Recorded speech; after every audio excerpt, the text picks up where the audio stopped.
Good morning to Punxsutawney Phil only. Hello everyone. There's 0 people here. That's okay. I am gonna do some art today, and I want to just fucking fill this stream with groundhogs because it's Groundhog's Day. And I know literally 0 people care about Groundhog's Day. It's not like a holiday. It's only in America, and it's a really shitty holiday. But you know what? Who cares? Groundhog's Day I'm gonna be the hype beast for Groundhog's Day. This is the best day in American history. And I'm playing a song called Groundhog right now by Pilot Red Sun. This is all Groundhog themed. You may not understand, but it is Groundhog specific, 100%. There is nothing on the stream that will not be Groundhogs. And with that said, I will be drawing a ferret dragon, which is not at all Groundhog related or themed. But that's fine, don't worry about it. It's totally chill. Reese has to immediately leave. Happy Groundhog Day, hell yeah. So let's start off Groundhog's Day with a groundhog fact that no one will hear.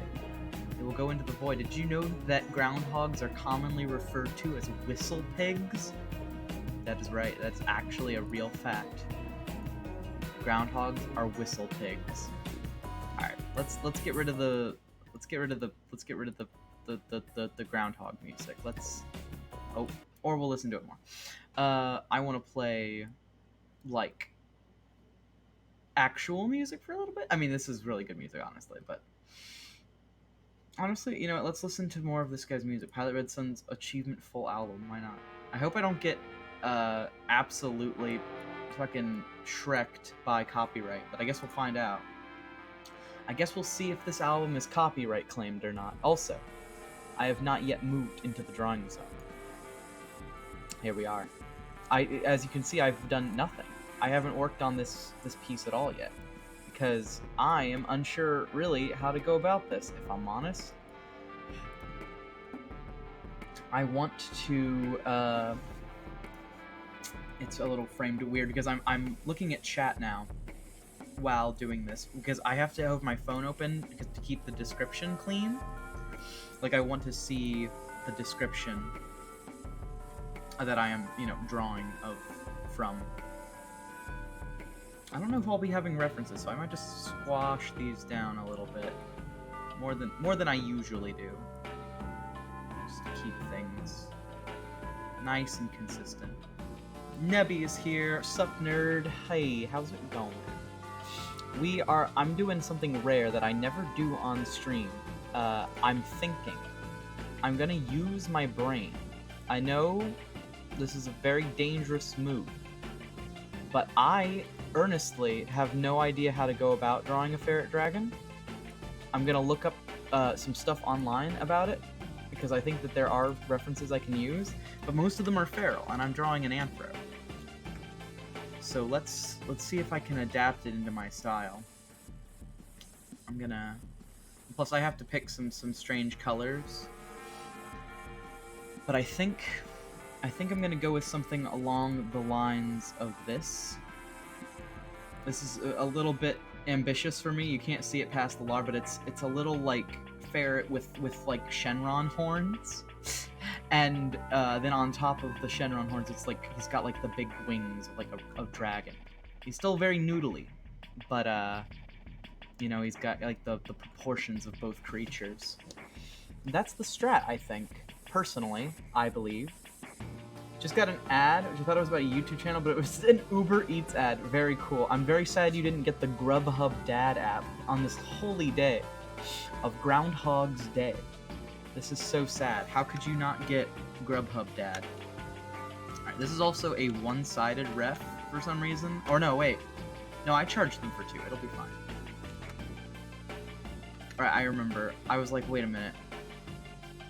Did I fucking charge them for 1 side or 2? I can't remember. They were like, you don't have to make it a full ref, but I was like, I want to. And now I regret my decision. I'm just kidding. I don't regret my decision, but it is going to be a lot more work. Ferrets have like really scrunchy faces, I'm realizing. Like very scrunchy. Very fluffy, but very scrunchy. And then like little fucking rounded ears. But yes, it's Groundhog's Day, everyone. I know no one cares, and it is literally the worst holiday probably ever, maybe in American history. If you don't know, it started off with the groundhog like coming out of its hole and seeing its shadow, and the people of Punxsutawney just was like, that's the coolest shit ever. And then they were like, that's gonna be our holiday now, is a groundhog's gonna come out of his hole and he's gonna fucking look at his shadow, and if he sees it and gets scared and goes back into the hole, then that means 6 more weeks of winter. And that's the whole holiday. And yes, if you're wondering, fucking Punky Phil came out this morning. He was looking gorgeous as always, very fat, very well fed, and he saw his shadow and went ah! And went right back into his little crate and back into Punxsutawney fucking like State Hall or wherever the hell they keep him. He went into fucking cryo sleep so that he can live for another 18 years. And that's it. That was the day. Happy fucking G-Hog Day. Hell yeah, it's effing Groundhog's Day, y'all. It's the Groundhog's Day to end all Groundhog's Day. The only good thing that ever came out of this day was that sick-ass movie with, like, Tom Hanks or whatever. That was literally just the fucking, like, bites the dust concept. And the Majora's Mask concept, but done way worse. But who cares? It's a movie, so it had Tom Hanks, so it's automatically funny. And it also has a lot of suicide, so don't watch it if you're having some... Bill Murray! Oh, I'm sorry, they look like the same person. I'm sorry, Icy Wiz. You know that Bill Hanks and Tom Murray are the same goddamn human. They look and speak exactly the same. I've just gotta say it. I gotta say it. Now, let's not have this day end all Groundhog's Days. I'd like to see next year. Yeah. Oh my, yeah, I said Tom, I already forgot their names. Bill Gates and Tom Hank. I know she's right. No, yeah, y'all are correct. I'm just stupid. You misunderstand. All my thinking right now is going on how to design this ferret dragon. I hope you understand. You're breaking the hearts of Gen Xers anywhere? I'm so sorry. I really am. Listen, I like Tom Hanks. He plays Woody, and I love Woody. He's fucking one of my favorite characters. I love Woody. But I just... Tom Hanks and Bill Murray have the exact same mannerisms. You cannot deny that.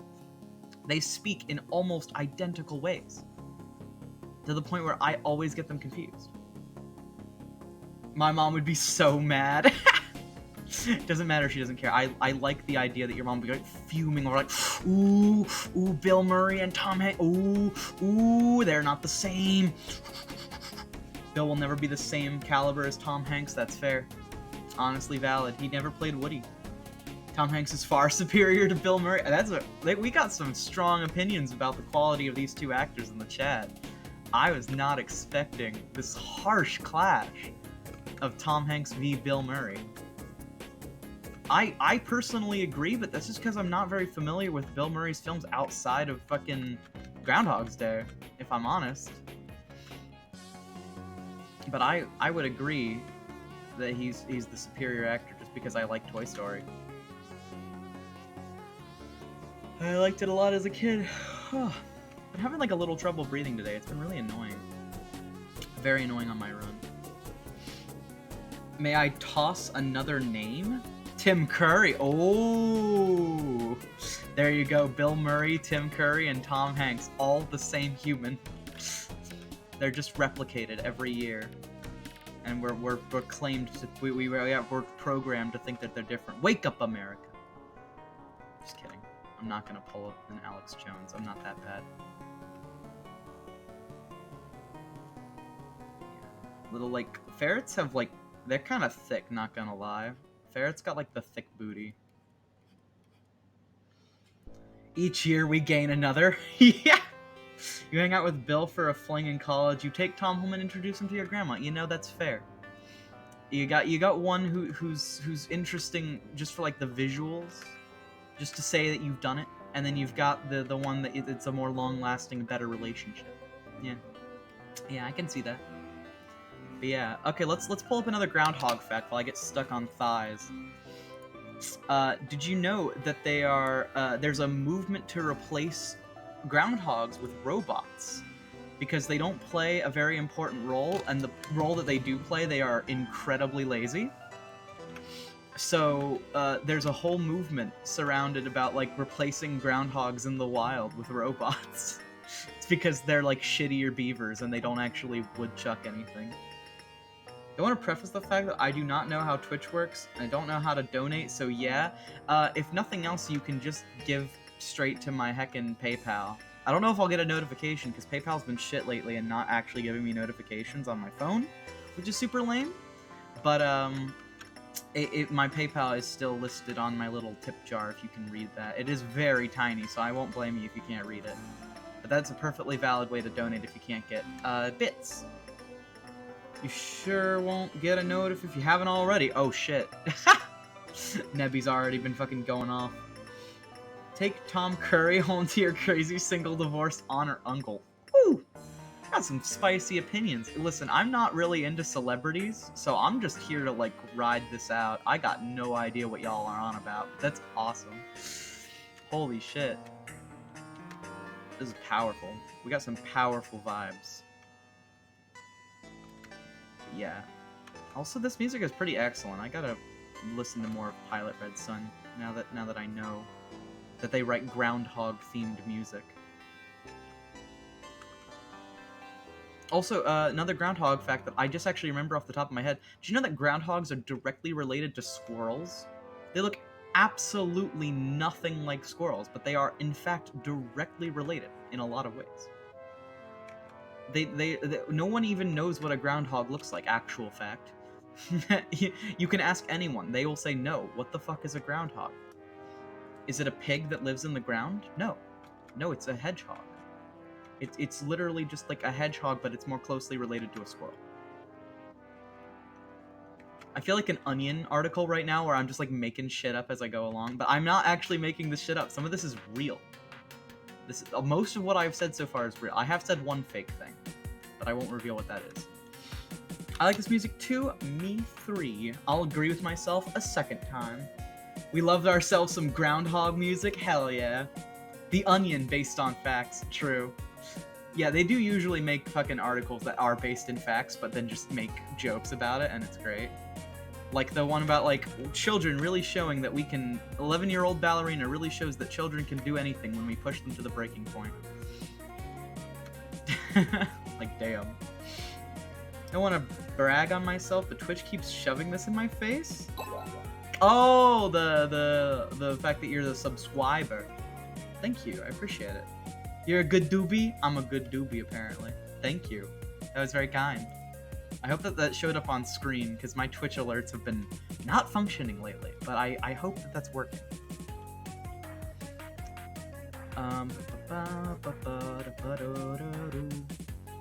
Ferret's got big back legs. and dragons kind of do too, so I might, like, do... Like, I might do some, like, dragony claws, you know? Like this. And then have, like, big claws coming out. Just to really put emphasis on the ferret and the dragon fusion, you know? It's tough to get this the way I envisioned it in my head, but that's what thinking's all about, you know? It's hard. It's a dangerous pastime. It's complicated. Today's a weird multitasking day. I'm watching Lart coloring and watching D&D. Damn! How can you watch D&D and me? That's fucking cash. You are insane multitasker. I'm full of, like, nervous energy because I had some jitter liquid today.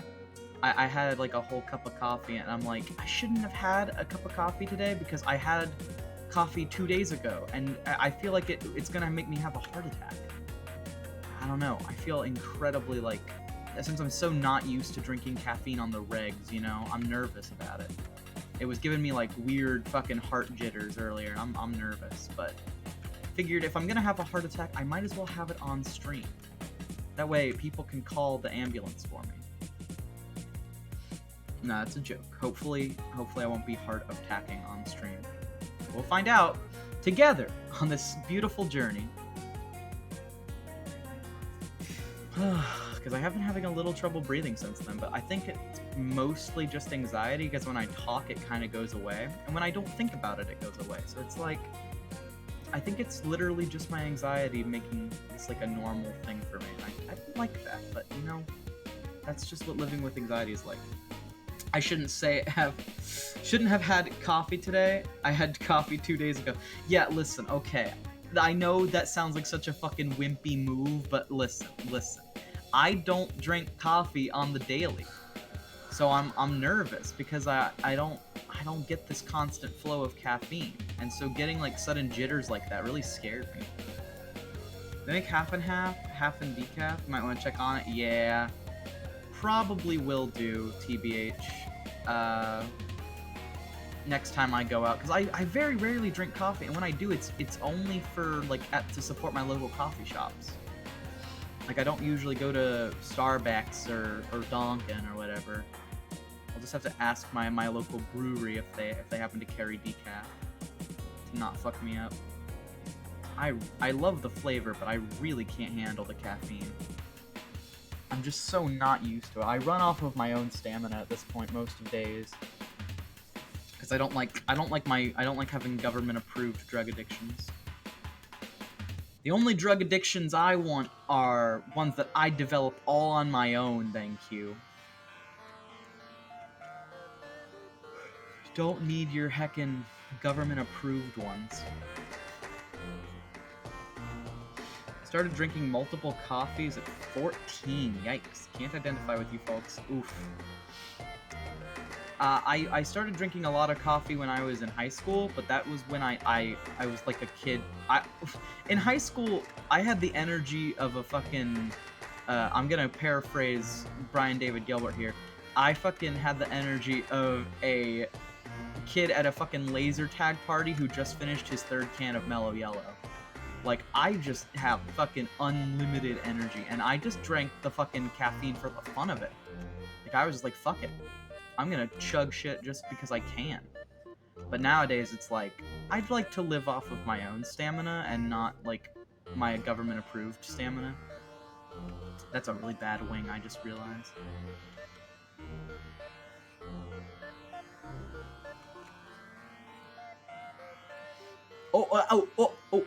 Where did I go? Where did I come from, Cotton Eye Joe? No, actually, I'll have this wing folded up, I think, and then I'll have the other one outstretched in order to, like, show off the full body.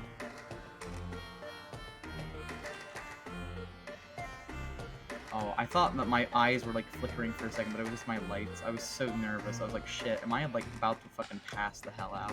I'm gonna drink water. Yeah, I like the taste. Me too.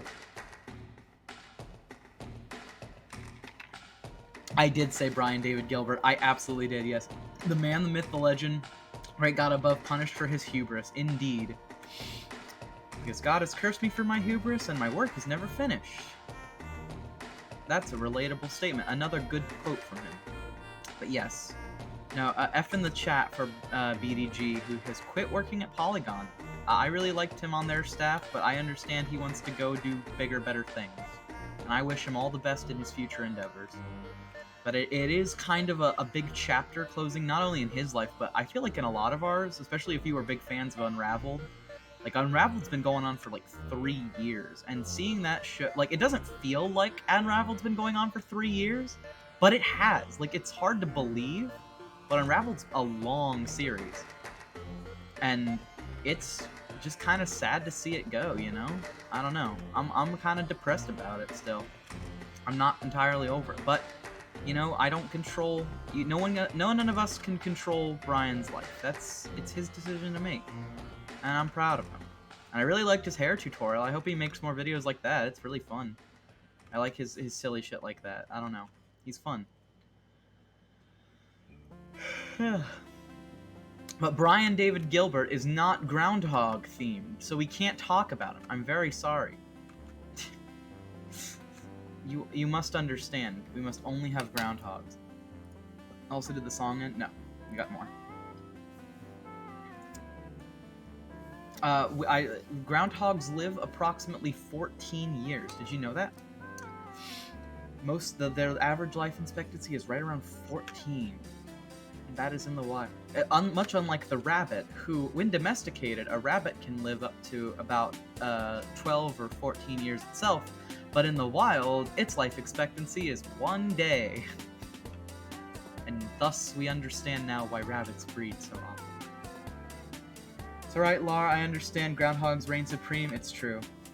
His hair has been poofed, but it was a funny video. It's true, he did cut off his hair. But I feel like that was like another, like, I don't want to read too much into a fucking hair tutorial video, but I think that Brian really likes to make drastic changes in his life when he's, like, when he likes to make drastic changes to his appearance when he wants to do something new with his life, if that makes sense. Because he did that before with the fucking mustache and shit. He had the twink stash for like a whole season of Unraveled before Waluigi episode came out. And so, like, I don't know. I like that he tries to change up his look when he's moving on, you know? When he does something new, he's like, fuck this. I'm looking different now. And that's a kind of glow up I can really get behind and respect. I don't know. That's fun. That's cool.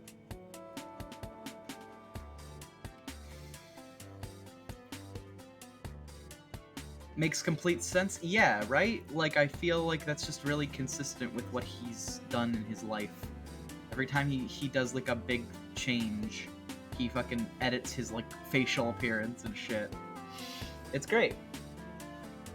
It does make it really easy to follow chapters of his life, too. Like, you can see him when he's so... It's like fucking... I hate to bring up The Office, because everyone talks about The Office, but you know...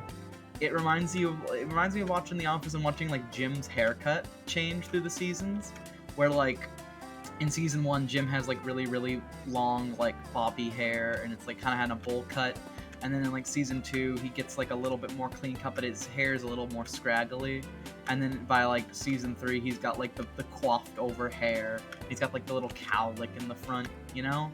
That's how BDG, like, evolves. He just changes his appearance slightly every time he fucking gets, like, a new phase of his life started.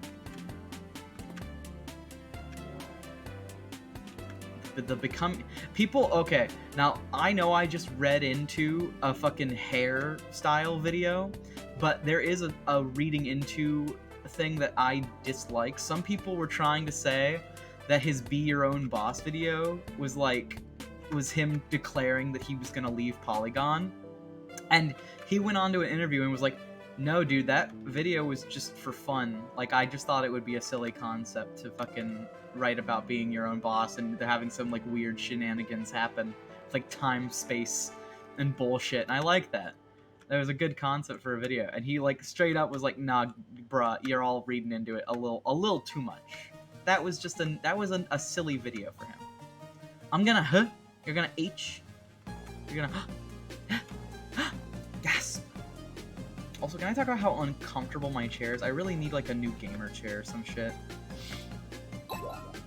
What's this button do? Oh, Scion is here again. Cute. But, fucking, my gamer chair, broke. You are cute. Sorry, Scion. Sorry, Scion. But yeah, my previous like cool gamer chair that gave me great back support fucking snapped on me, and I'm like, shit. Now I am down a chair, and I'm using one of my dining room chairs currently in order to like stream, and it's profoundly uncomfortable. You've already fallen into the trap. Best not to struggle. What trap? What did I fall into? What? I don't understand. I don't know what I did. Oh no. Trap? I'm gonna jet because my internet is all snowy, but I had fun. See you soon. Alright, peace out. See you around, Icy. Refuse to be cute. You can't refuse. I'm sorry. But I refuse. You cannot. You simply cannot. That's a fucking... I feel like I'm forcing it a little bit, but I kind of want that to become a channel meme. You simply cannot. That was so funny when Darnik, I think it was Darnik, said that when we were fucking picking names in Undertale, and I picked Asgore, and he just said, you cannot. And Darnik was like, you simply cannot. I wish it was funny. I don't know. I like that. You simply cannot is a great saying. The great channel meme, if it could ever happen. We already have and we already have piss green. I don't see why we can't do you simply cannot. On what grounds, you baby? That's why. You cute and you baby.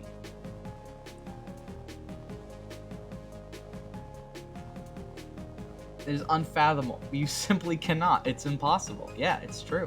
You simply cannot. It's that shit just got me. I don't know. Picking, I did not know about like half of the names there. Like I didn't know about the name, and then Toby just being like, "You're not really creative, are you?" Like that shit's funny. I forgot how funny Undertale can be. You know, when you're so immersed in the culture of like that resulted of Undertale, sometimes you forget how amazing the base game is. It's just like a good time, and probably why it got so popular.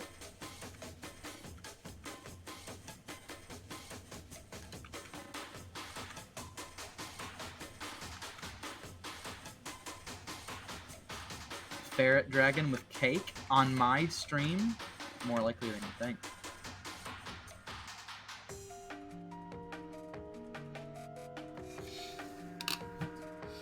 Oh wait, I got a lot of ahs in chat. We got a lot of I'll figure out a way. It might not be today, tomorrow, this year, but I will get rid of the cute title. You can't. I'm gonna fucking brand you with it on Discord. Hold on. We're taking a break from art. I gotta, hold on. I'm gonna make a new role on my patron Discord server. Hold on. Server settings. Roles. New role. Certified cutie.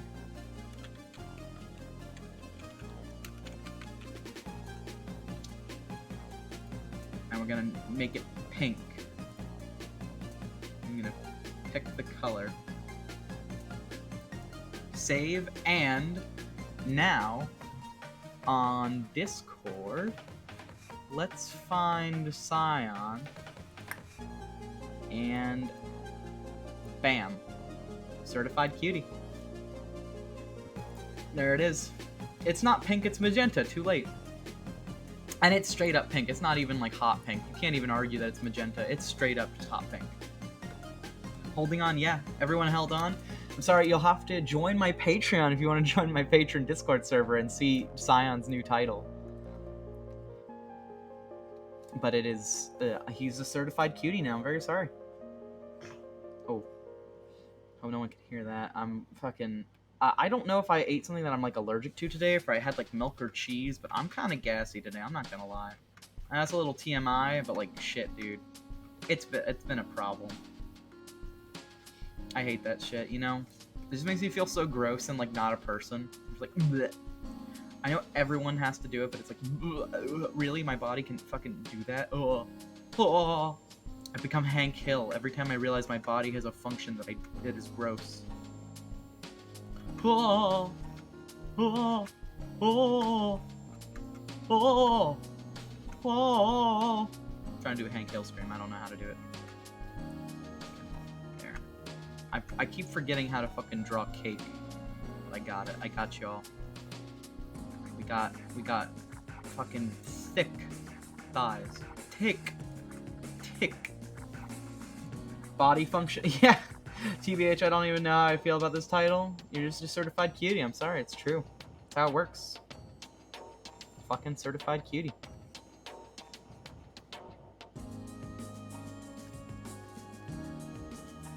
Certified.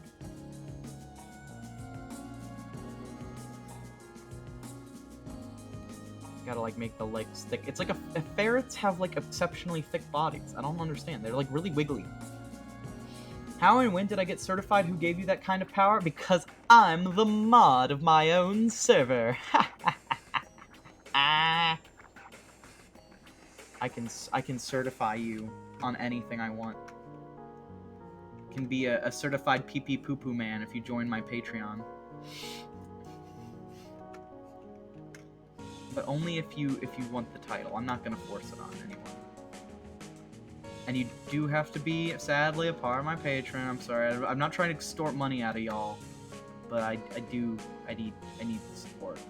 Though honestly, just coming to my streams is a lot of support too. I really appreciate it. So just come on out. Lart is God or something. Yeah. There was some stream where I confirmed I was God, right? There was like in the Night in the Woods stream. Lart confirmed God?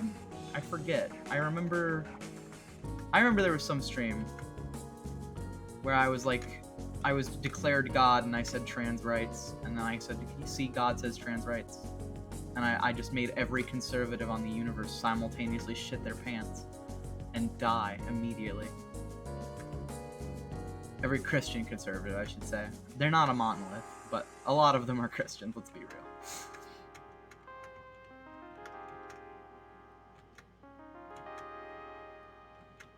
I think I didn't make these legs as long, I'm noticing. But we'll find out. You know what this guy's remind me of? I know this is completely out of nowhere, but I'm just thinking about this guy's music. About how it, like the Mr. Pilot Red Sun. And I'm thinking about how much it reminds me of Pez. Does anyone else get Pez vibes? Or Fez? Is it Fez? I can't remember. I think it's Fez. Right? Does anyone else remember Fez? I know I'm not the only one. Fez is a great game. And it's made by a really cool guy. Who's very controversial, but for weird reasons.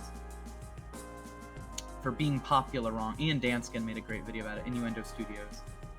But, Fez, whatever, is really good. Yeah, God can be a little contradictory like that, I guess. God, not gonna force the title on someone, make Scion certified cute against their will. Yes, no, I will force Scion to be cute, but I will not force anyone to become pee-pee poo-poo man, is my only point.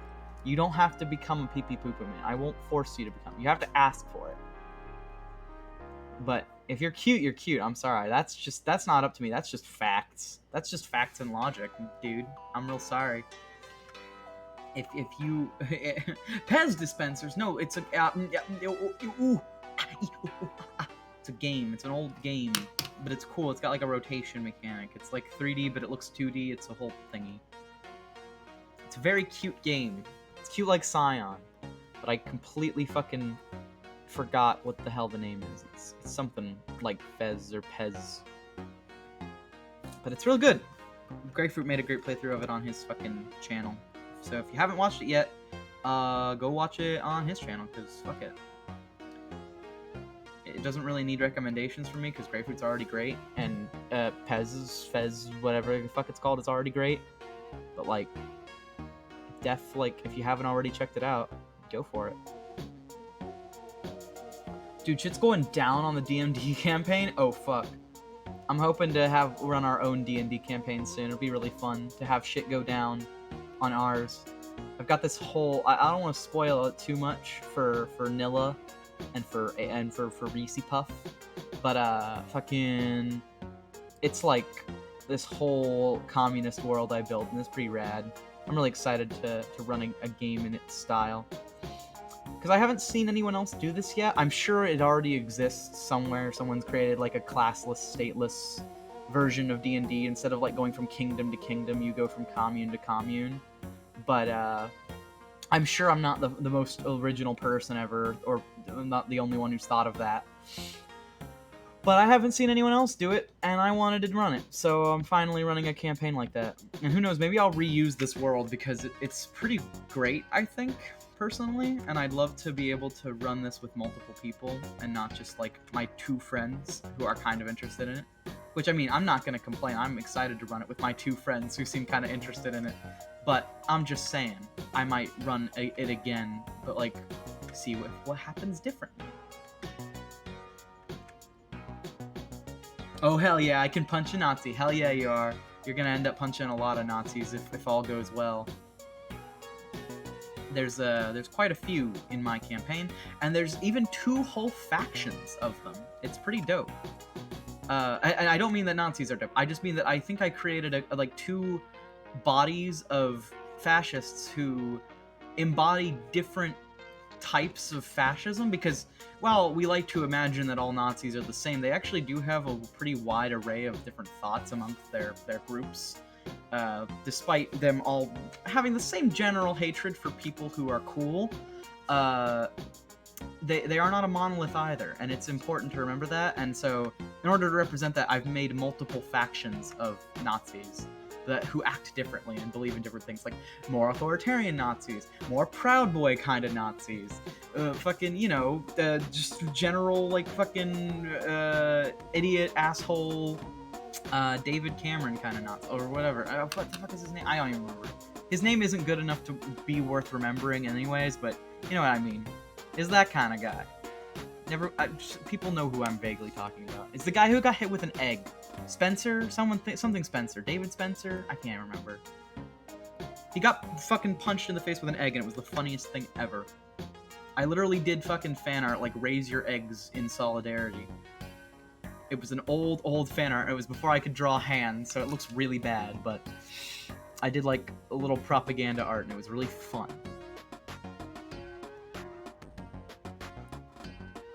It'd be hilarious, but I meant the spell? A gay spell? Are we talking about casting gay spells? Or just fireball? I want a fireball! Just fireball in general. What's so wicked about it? Well, it's a very powerful spell, that's all. Yeah. Wickedly gay? Oh, well, no, the fact that you're wickedly gay, the thing that's wicked about it is that you're a witch. Witchy gay. Witchedly gay. Yeah. No, I know, Nebby's basically figured out her whole character. She's gonna be playing as this cool axe-throwing girl ranger who fucking yeets axes at people and then tries to swing them back at herself on a rope, and has like a chance to fucking accidentally wallop herself with her own axe, and it'll be really fun. It's like playing Wild Magic, where we'll have like some unexpected outcomes, I think, as a result of it. And Reese is still kind of developing her character, but she's going to be a barbarian. We don't know what type of barbarian yet. She hasn't picked like a race or a subclass yet, but we're going to find out. I have a couple books on D&D about how to like make specific types of barbarians and shit, so I can't wait to finish building their characters. Alright, did I tell you about the time I almost fucking met God after a terrible encounter with an egg wand?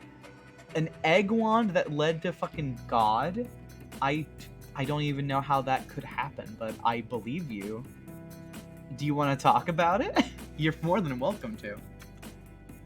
This'll be good? Yeah. Vanilla, what the fuck?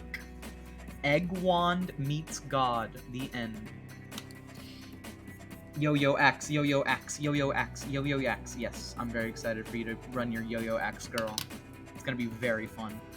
Also, not to fucking lose the plot or anything, but the opening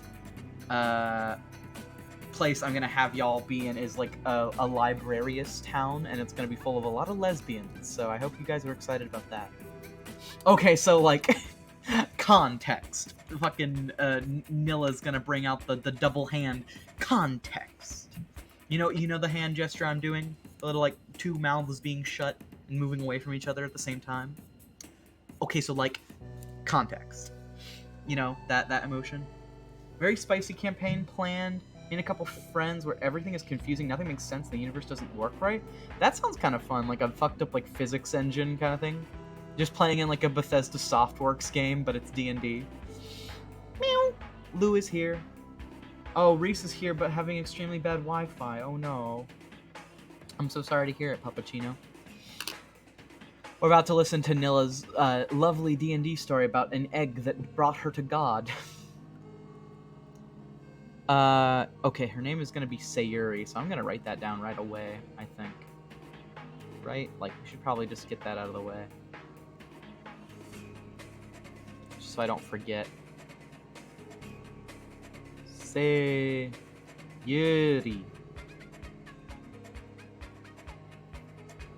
And she's lavender and sea green blue. Does anyone know what an industrial means? They specifically asked for an industrial on their right ear. Is that like the little, like, tag that cows have or something? I forget. Then they're non-binary, and I wrote down that it's a ref sheet, but, I mean, I already know that one. But we'll just do fucking NB... They... Them... I'll have, like, the flag here. My favorite flag.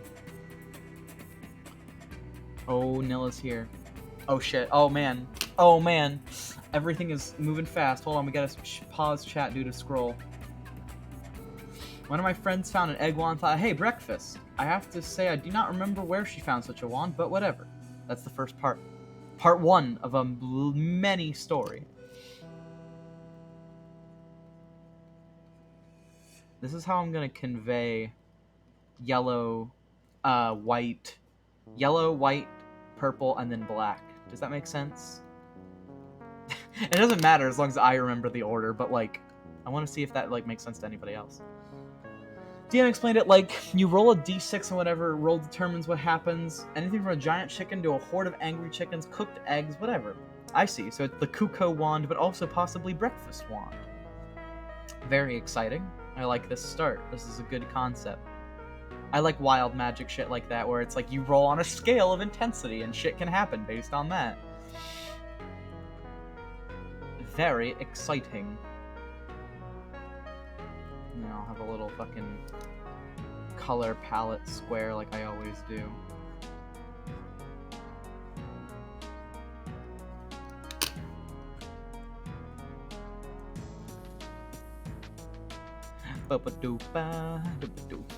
This is quite the challenge. Again, this is a stream where I'm doing something very rare, and I am thinking.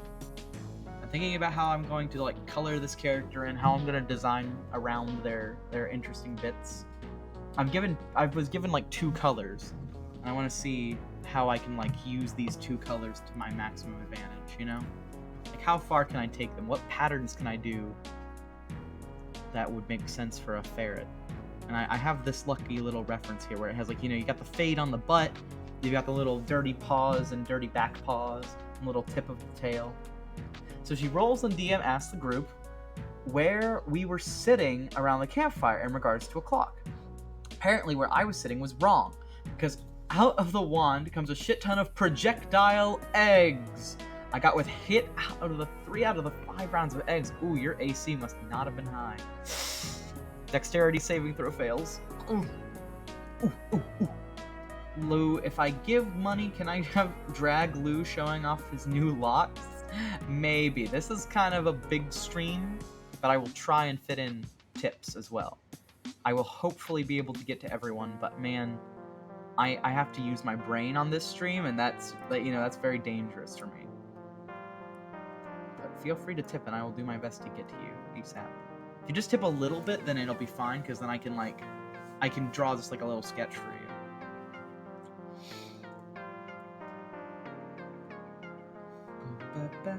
But wow, 3 eggs. Oh my fucking god. Yeah, you actually gone and done it? Yeah, what did you think I was doing for the past, like, minute and a half where I was just, like, making no sounds? I was heckin' dubbing you Certified cutie. Lar, a brain? Me? No, never. I could never. Do you think I've got a brain up here in my head? No. Me? Never. I could not. Not me, no. But yeah, I am trying to think despite having no brain. This is a challenge, as one might expect. It's a no-brainer. Nathan deadass asked me what the cutie title was, and all I answered was with Lar. I kind of butchered that, but you get the gist. You can read it on screen. I got chat box for a reason. Because I can't speak. I'm not good at talking. Let's read another Groundhog fact. Groundhog fact sheet. Let's open it up. I don't think we'll need any more Fairy Dragon references. Kingdom Animal. This is like an educational site. The order is Rodentia, family Sculidae, genus Marmota, and then the species Monix.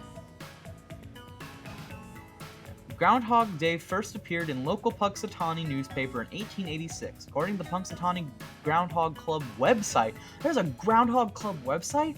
Celebration has grown in size since its first celebration.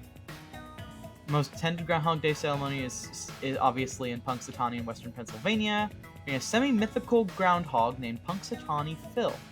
Semi-mythical. Popular tradition celebrated on every February the 2nd. The holiday stems from Pennsylvania Dutch superstition.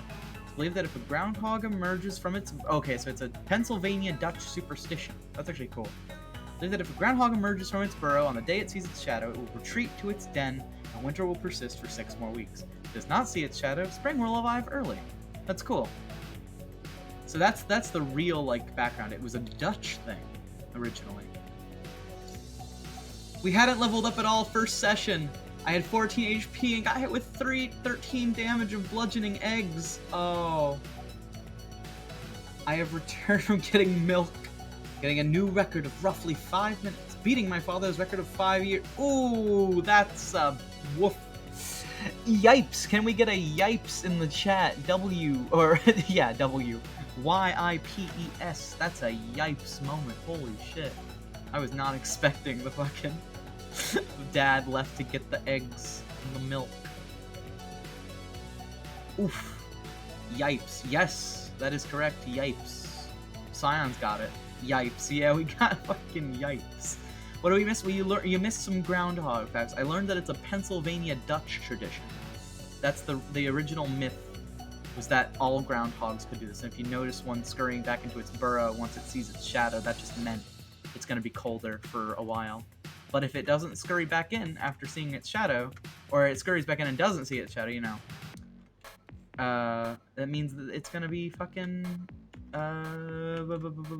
spring early, which is sick.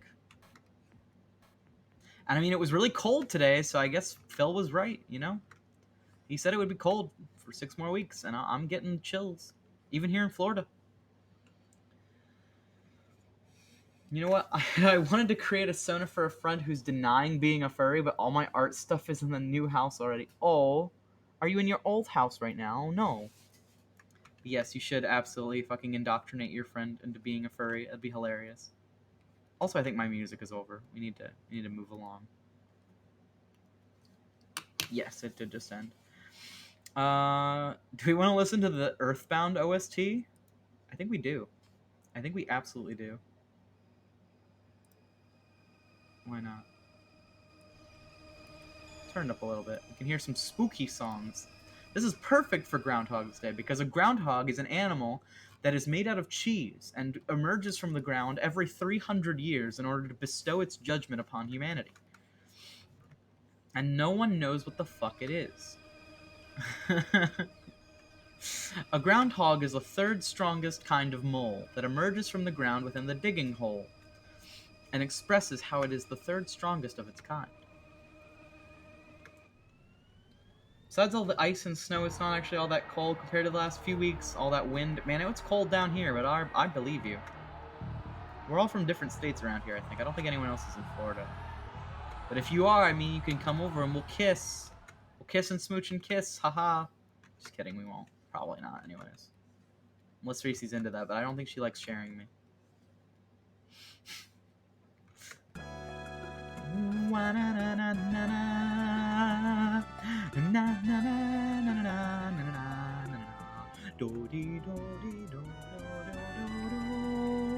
Reese's like, no. No, not at all, never.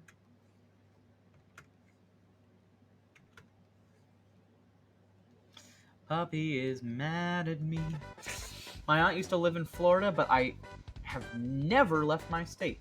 Hopefully that's soon to change. It's icky here. Oh, I hope it's... I'm sorry that it's icky where you live. I don't know where that is, but I'm very sorry.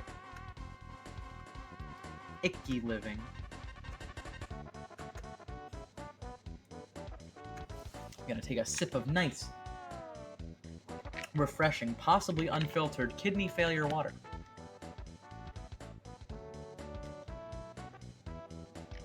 No, I think my fridge auto-filters. Almost certainly. If not, then I'm just screwed, but I'm pretty sure it does.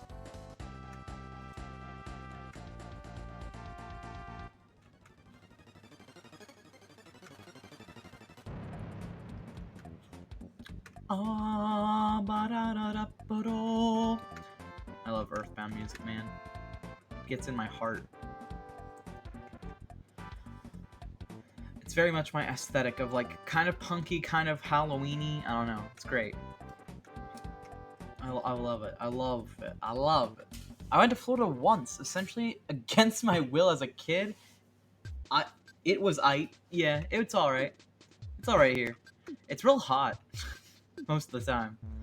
I don't like it, personally. I don't like how hot it is down here.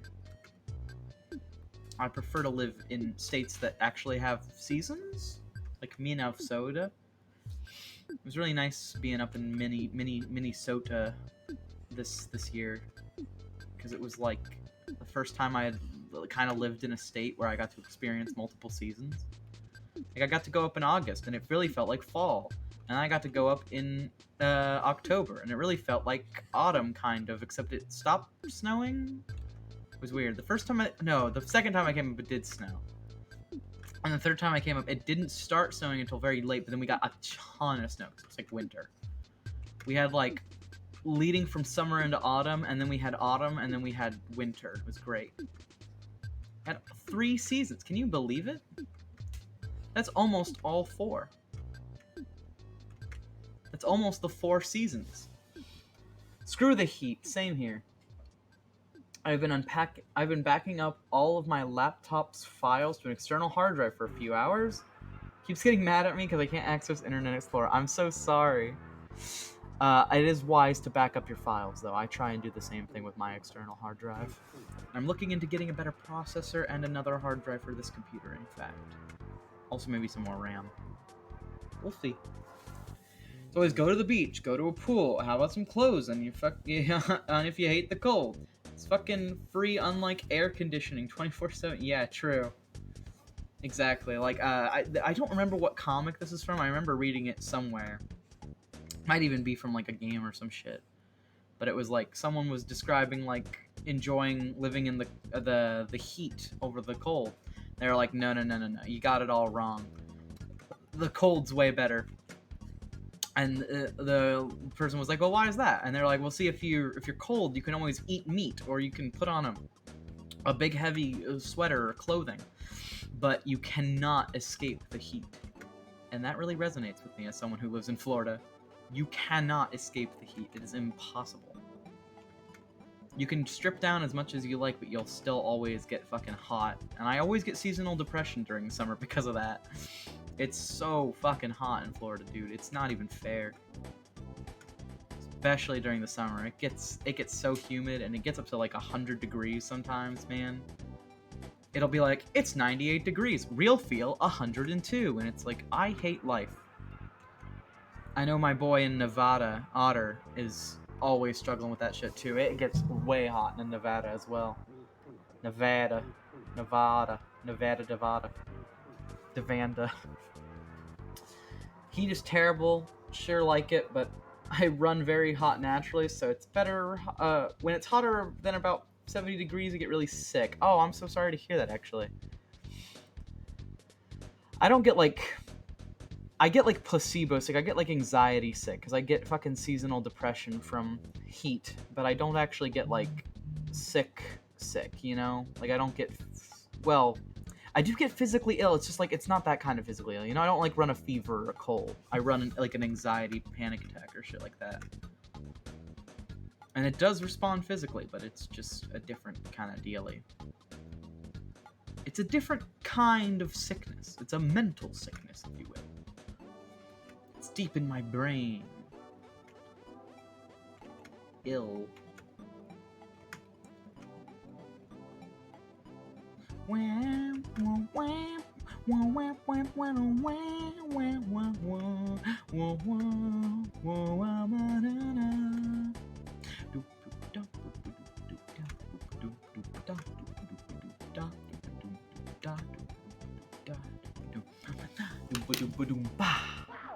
Wow! Love that. The fucking little wow! Wow! It's great.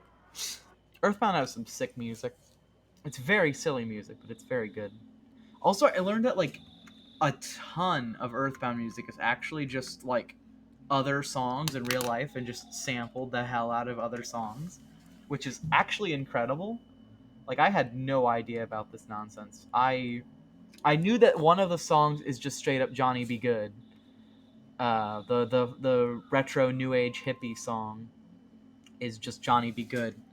But apparently a lot of them are just straight up like other songs. Like they use a lot of Beatles songs, like in the fucking Megaton Walk.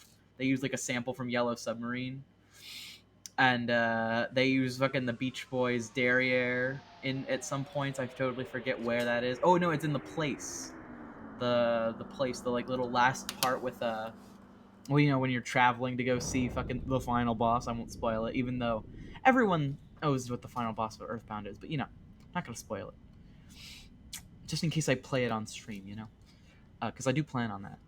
But everyone knows what the final boss is, but it's fine. I'm not gonna spoil it regardless. And there's the song leading up to that is straight up just the intro to Derriere from fucking Beach Boys. Like what the hell? They just straight up sampled like real ass goddamn songs for Earthbound, and it's great. You won't really be able to tell at first blush that they're that song, but you'll be like, wow, that sounds familiar, and then you'll look it up and you're like, yep, that's based on a real song. The Wi-Fi is shit. I'm sorry if I missed your stream, baby. Oh, I'm so sorry, Puppuccino. No, Reese, can I commission you? Lou, save your money. Lou, look at me in the eye.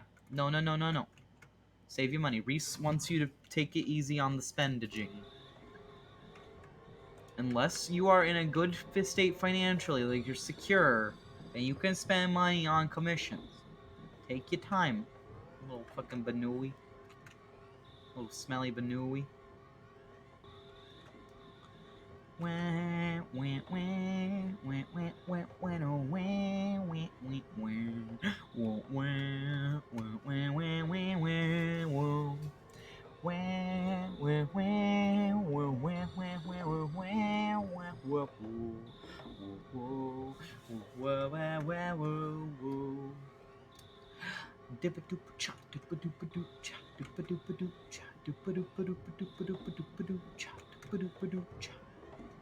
Sorry, I'm going into singing mode.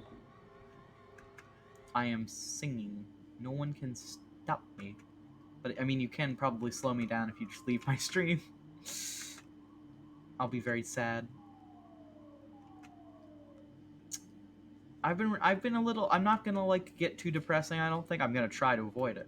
But I have been a little bit upset that my art streams have not been doing as well as they usually do. I used to be running like real big numbers for my art streams, but nowadays I just get between like 3 or 4 viewers every time. It's like I used to be able to get like up to like 11 or some shit. And I thought that having more followers would lead to more viewers, but apparently that's not a direct correlation. I basically have the exact same amount of viewers as I had before.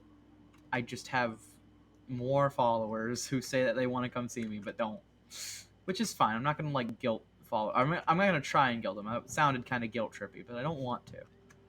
guilt trip people who don't make it to streams, because I'm sure they do genuinely want to support me.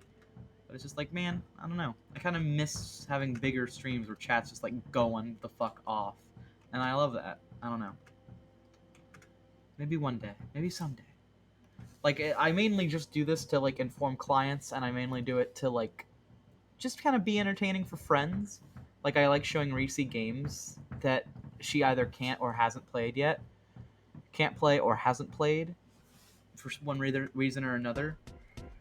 And I like to be able to show off like games to her and games to people that I like. And so it starts as that, you know, of like just showing off fun stuff to friends and like clients, people who commission me. But I wouldn't mind getting big along the way if it could happen. I just don't think it will. It's never been. I've never really had a taking off moment yet. I'm working pretty hard at this, but I don't know. I guess that I could probably find more ways to improve it if I wasn't so lazy. But I've been so focused on other shit lately. Probably based on the day. Yeah, honestly fair too. Like, I don't know. Maybe I just need to stream on Reese days. I'll probably start trying to do some morning streams too, because I've had some UK viewers be like, "Hey, you stream every time I'm like about to," or like not even, yeah, just like general like European viewers who are like, "Every time you stream, it's like 3 in the morning for me. Do you want to like stream early one day and we'll make it to your stream?" And I'd love to do that for them.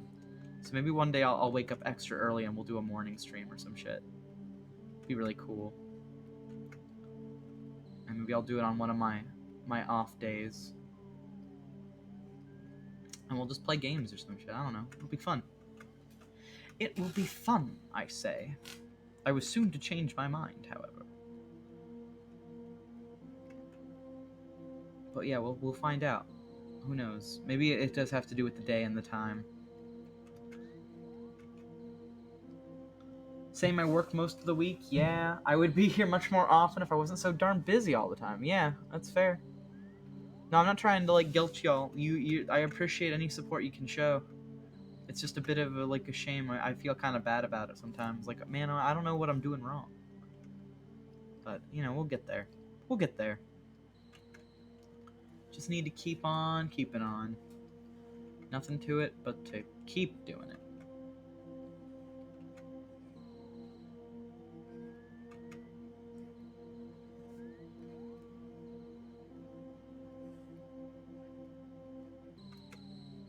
Cheep, cheep, cheep, cheep. Little locust sounds from the deep outside. Should probably bring up another Groundhog fact, huh? Before it gets too sad and dark.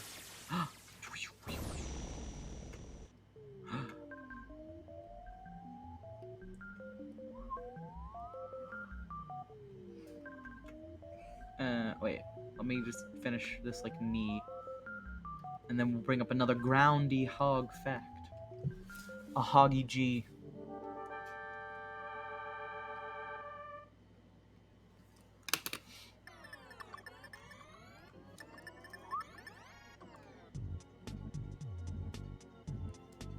You just reminded me of a song I like. Through Earthbound song? Or like through a thing I said. I don't know. I don't understand what I could have said. Well, also, I kept thinking that this head was too big. I was like, no, it's fine. No, it's fine. But now I'm looking at it. Head's too big. Sorry to say it, past me, who thought this head was a perfectly reasonable shape and size. But you were wrong. I'm very sorry, past me. But I realize now that you were incorrect.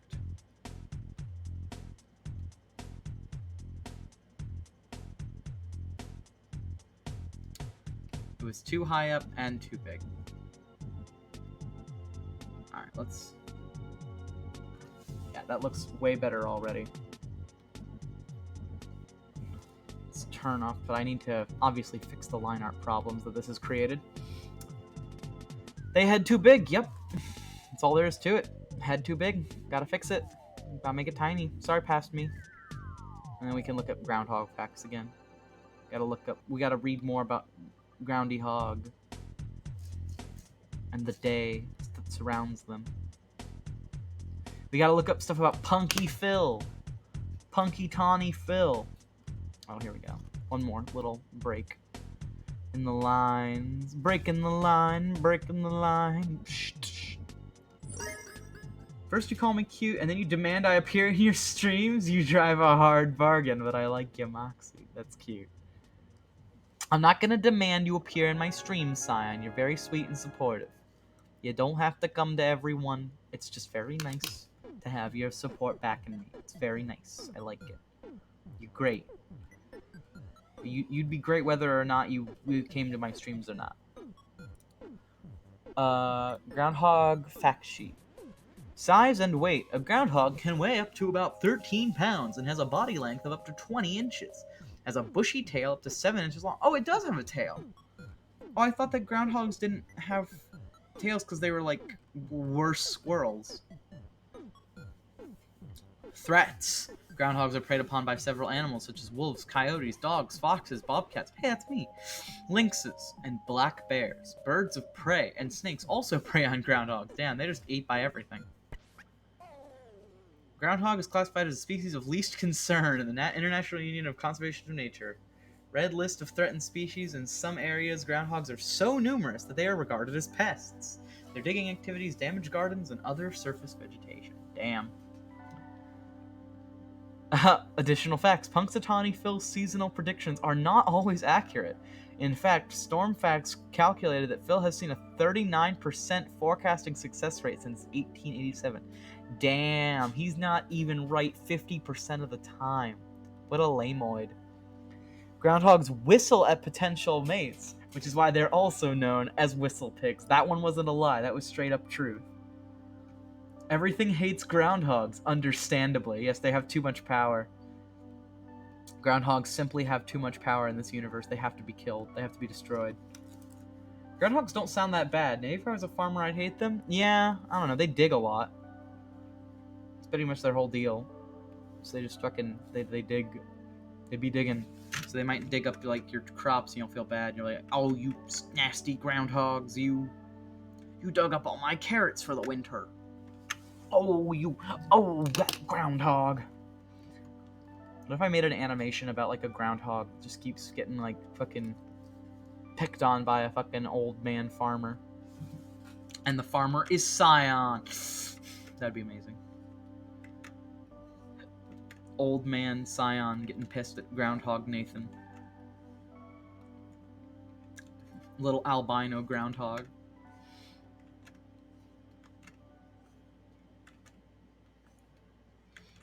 But yeah. No, I am just gonna be the hype beast for Groundhog's Day. I don't give a care. I don't effing give a shoot. Trying to not cuss as much just in case my parents ever find my streams. And also so I don't get DMC in future, like, YouTube videos. Groundhog Nathan? Very possible. It could happen. Groundhog Nathan in my chat? It could happen here. It can happen here. Groundhogs build intricate homes. Their underground burrows include multiple rooms with different purposes, including a sleeping chamber, a nursery chamber, and a waste chamber. It can stretch anywhere from 8 to 66 feet long. Damn. I guess the largest one recorded is 66 feet, because why else would they fucking put that in? But sick, huh? They sure do be. Groundhogs sure are. Man, I'm so hyped about Groundhog's Day. I don't know about y'all. I'm absolutely going drinking right after this stream. We're gonna get drunk and talk about groundhogs. I'm gonna tell everyone my groundhog facts. I'm fucking psyched for Groundhog's Day. Nobody even gives a care about Groundhog's Day, but I do. I'm the groundhog fan. I'm the keeper of the groundhogs. I have all the groundhog facts. I am deeply curious about groundhogs, and I will spread my curiosity infectiously to all others surrounding me. I don't even care if you don't care about groundhogs. You're here for the groundhog facts. Now, Ian, my friend and roommate, recently got Heathcliff pilled. He read his first Heathcliff comic and was like, oh shit, this is the greatest thing ever. And I'm very tempted to do, you know how I did like a whole takedown stream of fucking Rob Liefeld? Everyone remembers the fucking Rob Liefeld hate stream? Well, I've been very much considering doing a similar stream, but more of like a lifting up, or like a getting the word out there kind of stream for Heathcliff. Because, man, I don't think enough people know about Heathcliff. Yeah, the Rob roast. Everyone remembers. I need to fucking make the highlight. I should do that after this stream. I'll try and remember. And use my brain for once. It would be great to make the Rob roast highlight video. Because that was really funny. I don't care what anyone says. I thought that was amazing. Rob Liefeld and Anish Kapoor deserve hate? Absolutely. No, they're terrible.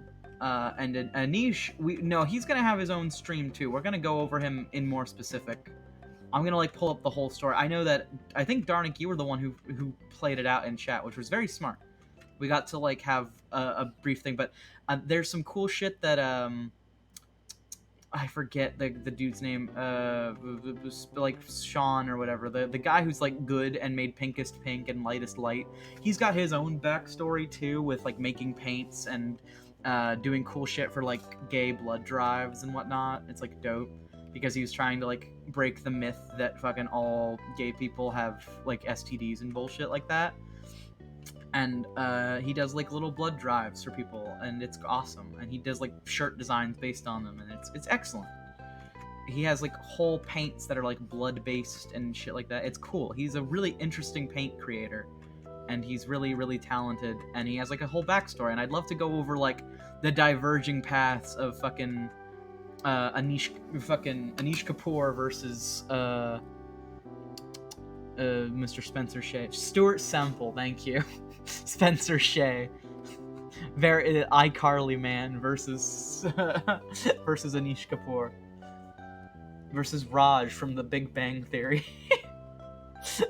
I'm very sorry. That's probably racist. I shouldn't say shit like that. But yeah. No, I want to save that whole story for another stream, but I think that on an opposing stream we should have I will just draw Heathcliff comics, like starring Lart in the Heathcliff style, with like the fucking like meat helmets and shit. If anyone who's this is gonna sound like I'm talking insanely to anyone who's not already Heathcliff pilled, but Heathcliff has a thing. I'll spoil it a little bit. Ian and I have decided to call diegetic thought bubbles, where Heathcliff will wear a helmet or hold a sign that will express what he's thinking. Instead of having a thought bubble like Garfield does, where it just kind of tells a joke, or he thinks about what he would say to John, but there's no actual communication, or there's very little communication, Heathcliff has helmets and signs that explicitly say what he wants, like gravy, or meat, or fish. And there's sometimes recurring gags where he just has, it's like, oh, he's wearing the gravy helmet again. And it's like, what the fuck? So diegetic speech bubbles are very common. I cannot wait to draw Lart with diegetic speech bubbles. iCarly man versus many money jerk. Who will win? Fight.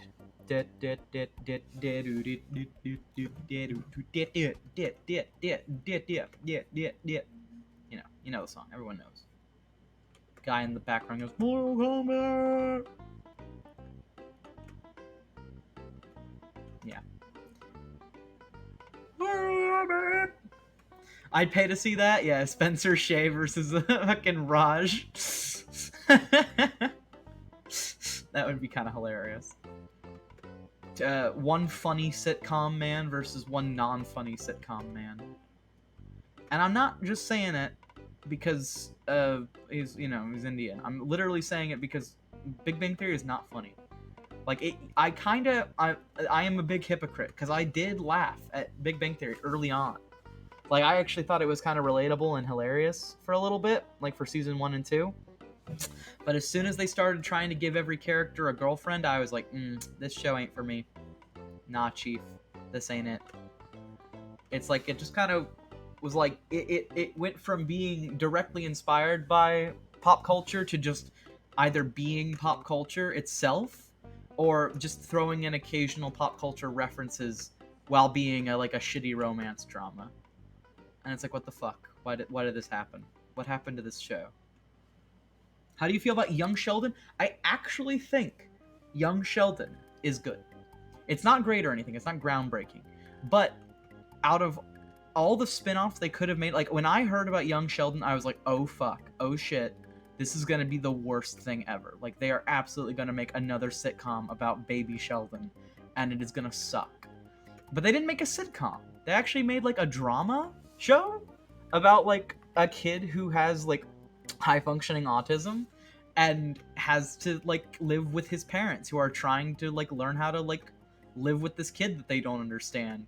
They're trying to like create a world and an environment in which that he can be like accepted because, you know, a lot of fucking parents of autistic kids think that their kids are just incurably ill and oh, it's this big problem.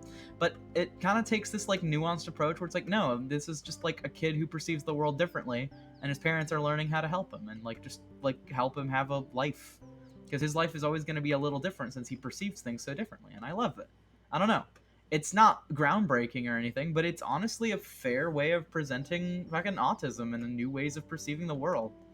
And having I was totally expecting what is like based on his talk in the show about like how his like dad was this shitty guy. I was totally expecting his dad to be this like abusive asshole. But when he gets kind of recontextualized as just a man who does not understand his son and how he reacts to things in the world, it's kind of cool. I don't know. It's like an okay show. It's not terrible, but it's not like amazing either. But it's better than The Big Bang Theory. I'll tell you that. Oh, we're still talking about The Big Bang Theory? Yes, kinda. Pretty okay Pokemon? Yeah. Oh, Sheldon. I see what you did there. Fucking Shelter. But yeah, no. Honestly, fucking Big Bang Theory, 0 out of 10 show. After season 1, basically no comedic value in it anymore. It's just kind of a boring, drenched in pop culture sitcom. But Young Sheldon, it's an okay exploration of an autistic kid's experiences, I think. I've heard from a lot of my autistic friends that it covers the topics pretty nuanced, in a pretty nuanced fashion and in a pretty, like, kind and understanding fashion. And I don't know if any of the writers are actually autistic, but it would be really interesting to see if they are. Because they write from apparently a very interesting and, like, well-written perspective on this stuff. But yeah, against all odds, Young Sheldon is actually not terrible. From the title, you'd think, nope, that's terrible. Why would this show ever get a spinoff? Big Bang Theory sucks. Why would they ever give this show a spinoff? But you know, sometimes it works out. It's one of those rare shots in the dark where someone who actually had like skill in writing was like, I'm gonna make this shitty concept for a show into something genuinely good. And they did it. I don't know. That's cool. That's my hot take. I don't know how other people feel about the show, but from what I've seen of it, it's okay.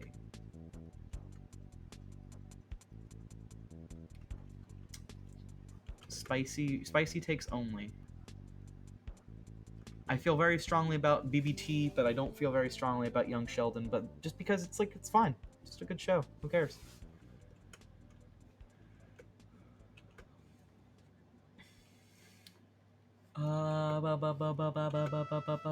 Dragons. What are they? Why are they so cute? Why should I give all of them head pats? Why can't I have my own Night Fury? These are questions everyone asks themselves every single day, each and every day. It's so common that the world has to answer them. I like Young Sheldon. It's alright thing to watch when bored, but not really craveable. Yeah, exactly. It's like, It's kind of a whatever show. It's on the television, and it explores things in an interesting way. But it's not exactly a show that you like want to keep coming back to every single day. It's just like, yep, it's on, and it's okay. But that's more than I can say for The Big Bang Theory, because man, I watch that show and I just get instantly bored. I'm just like, yep, they sure did reference a fucking Marvel film. Haha, I recognize that character's name. Haha, I recognize that piece of pop culture reference. Haha, wow, they talked about Sonic or Mario. I know those characters from video games. It used to be kind of about like nerd culture affecting their lives, but now it's just they are nerds, and also they have completely normal cishet lives. And it's like, cool beans. We're not even gonna talk about how 90% of fucking, not 90%, but a lot of speedrunners are trans or gay. We're not gonna talk about that. Okay, that's fine. We're not gonna talk about like cool. We're not gonna represent people in the sphere that we're actually discussing. No, it's cool. I'm not salty. Just the fact that the show got so fucking popular, I don't know. It was, I don't know if anyone else remembers this, but it was really popular on Tumblr for a while. And like, I actually like a lot of the stuff that gets popular on Tumblr. I was okay with Supernatural. I was not okay with the Lorax. That one's out there. That one's a bit. But I'm not gonna talk about that one. A lot of like Hannibal got popular on Tumblr, and like a lot of pretty good shows got popular on Tumblr, and it's like that's fine. A lot of them tend to be good, but Big Bang Theory was one of those shows where it's like, wow, how did this get popular? How are people writing blogs about these characters? Like, I mean, I'm very glad that they're passionate about their show. Like, it's not my show to dunk on for them. Like, they can have their little spaces where they're happy about it. But I just feel like the show's so boring. And just so lowest common denominator, you know? I don't know. I just could never really get into it after season 1. Ooh, we got paddle against a mobile opponent. Oh,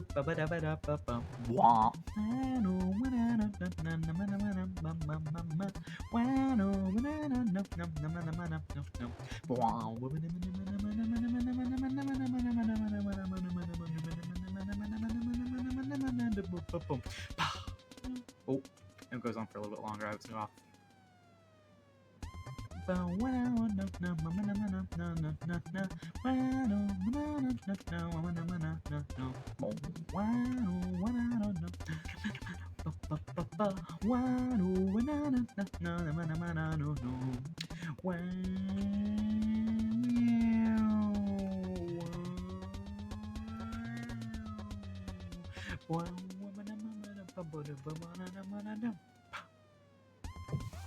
Trying to play League to Lars humming is fucking great. I'm so glad. I'm sure I'm not distracting in the slightest. No, not at one bit. I'm too fanciful and cool. No one could ever be distracted by my incredible singing. All these sounds during team fights. Oh no, I'm so sorry. I'm a bit of an obnoxious drawer. My mom would always get mad because I can click my tongue inside my mouth to play like a percussion while I'm singing and humming. I'd be like, and I go, you know that sound, just to like keep like a beat. I could go, and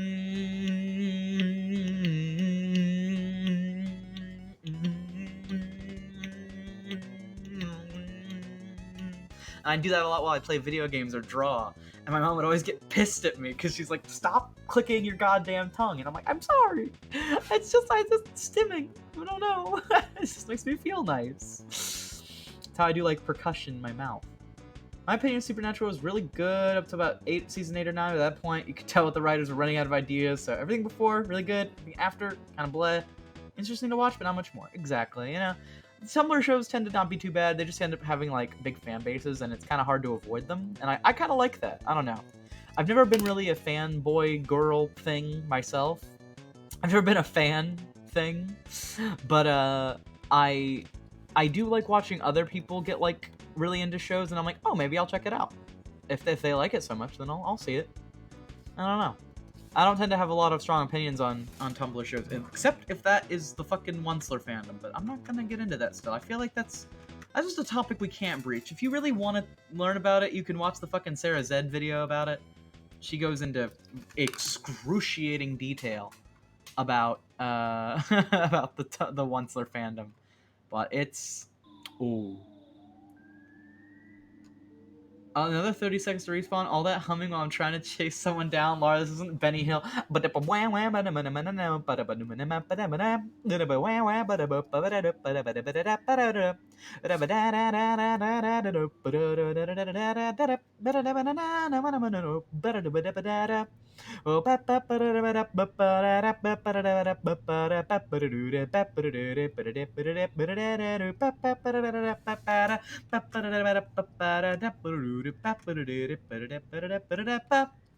there you go. Benny Hill. Hannibal, though, wowee. Yes, I need some more of Will Graham. Damn. That's my partner's opinion, too. Will is her boyfriend. I'm perfectly willing to give her up to him. No, I mean, I want to hug her forever. But, like, I know. I understand that she only has room in her heart for one love. And that love is Will. I can understand. Willing. Yes. Will is hot. Can agree. Can confirm. But Will, though? Wait, did the music end? This is the full OST. How could it end? No, okay, it's just really quiet. Oh, it's the fucking cave music. Turn up a little bit for this.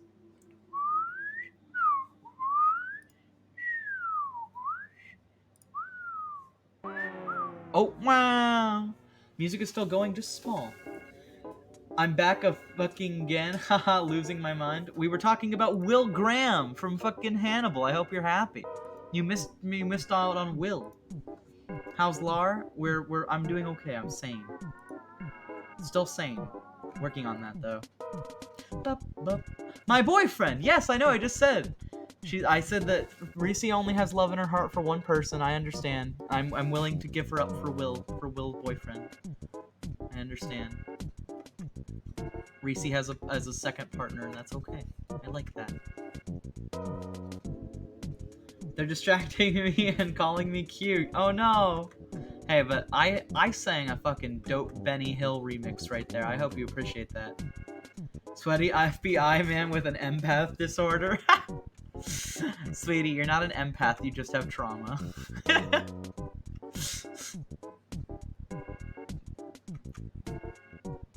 But yeah.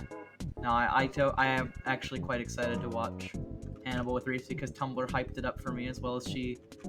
But we just haven't had the chance to really sit down and watch it all the way through. But we did watch the 3 movies, again, that I enjoy. Silence of the Lambs, Red Dragon, and Hannibal. Just the movie called Hannibal. A little anticlimactic in the naming schemes, but I understand. Did appreciate the Benny Hill humming, actually. Besides the fact that I died, I got 2 kills while laughing my ass off. I'm glad. There you go. Speaking of good songs.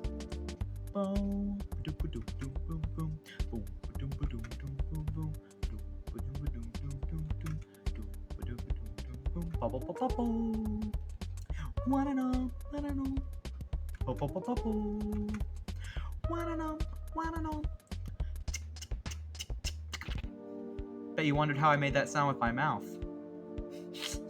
I fucking did it. That sound is hard to get right, but it is fun as hell if you can do it. Boom boom boom boom boom boom boom boom boom boom boom boom boom. Wah wah wah wah wah wah wah. Lars good with their mouth. That's how you know I am, baby. Wah wah wah.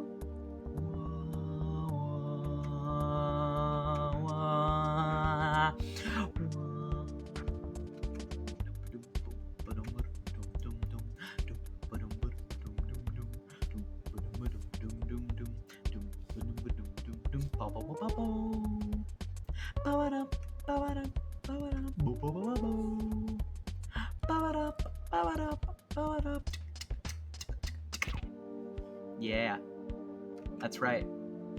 Everyone simultaneously came at the same time when I made that sound with my voice. Nobody knows how it's possible. Lar confirmed God? Possibly.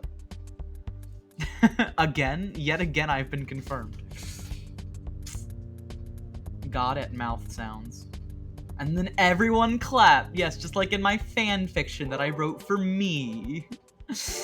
Everybody clapped. I am very proud of that sound, though, TBH. I worked hard at getting it to actually come out of my mouth. I make that noise all the time, and it is my go-to noise. What the... I'm glad that other people have been working on this tech. I'm not the only one. Other people have been working on this hard technical mouth sound.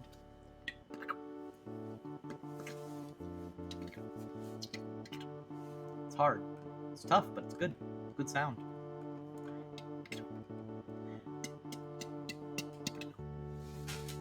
It's tough. Everyone practice at home. Don't forget to do your exercises. Alright. We finally got the lines. My brain rot is... I'm overcoming my brain rot. I think it's time to look at more Groundhog facts. Originally did it with my siblings when I was young. Make the noise over and over while I tickled them. Torture! Oh no. Harm. Few animals hibernate as long as groundhogs. They hibernate from late fall to late winter or early spring, which can add up to as many as 6 months of deep sleep. Damn. They hibernate. 6 straight months of sleep. Imagine sleeping for 6 months. That's half a year, and they only live for 14 years. So that means that they sleep for 7 years over the course of their lifetime, if they live to the maximum life expectancy.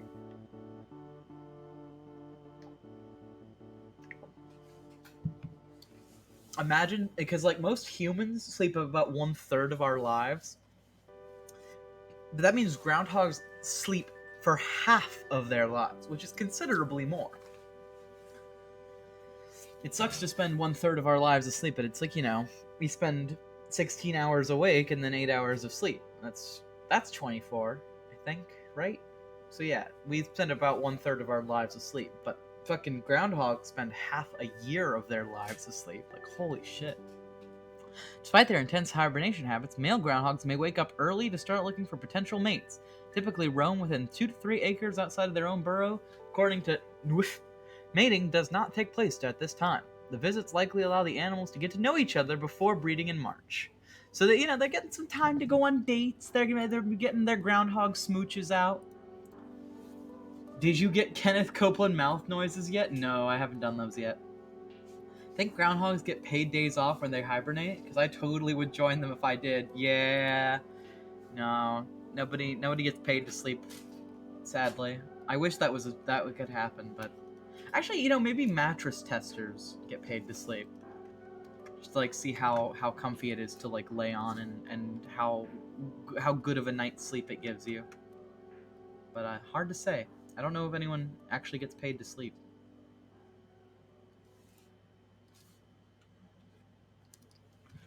Certainly I don't. Kids love the new character Muncher. They love how tired he looks. It's one of my favorite new bits from Bombs Fall. They're someone I follow on Twitter. They're the art director for Night in the Woods. They did all the art, or at least most of the art. He and his wife, who now own 3 cats, and all their cats are very cute. I followed them on Twitter because they're fun. And he and his wife will occasionally just make really funny and cute tweets. And recently he put out a tweet that just said, "Kids love the new character, Muncher. They love how tired he looks." I don't know, that resonates with me. Kids love how tired this new character looks. So I'm just yeah, it's me. Fucking, I'm tired as hell. Sleepy looking all the time. Whoa, whoa, whoa, whoa, whoa. Boop, boop, boop, boop. Alright, let's pick out some colors.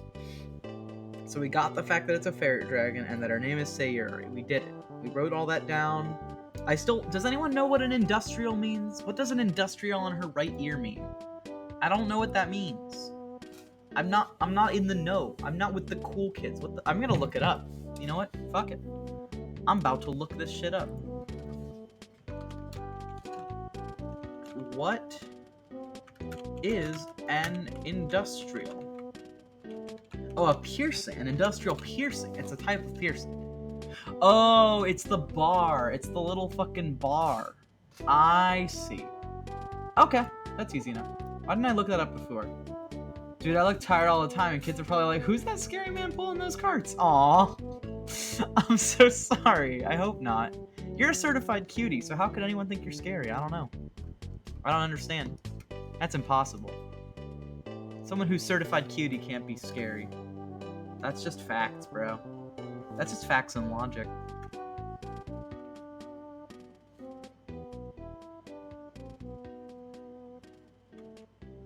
Lies, lies? No, it's true. These are facts. This is real facts time. Cyan is a certified cutie, and that's fact. Not scary. Very cute. Just a bat. Just chilling. There we go. The industrial is done. Oh, this is the bike theme that you never hear in Earthbound because you never are alone. The bike in Earthbound is a total joke. You walk in and the guy's like, hey, you look like a great kid to advertise my new bikes. And then he's like, here, have one on the house. I love your gumption and your baseball cap. And then you get to ride it around the town. And then as soon as you get Paula on your team, he's like, you can't ride the bike with more than one person on it. And then you just don't get to ride it for the rest of the game. Because you're never alone until like the very, very end of the game. You will always have at least one partner behind you at any given time. And it's hilarious. I love that bit. Because usually, you know, bikes in most games are like, it's a new way to move around.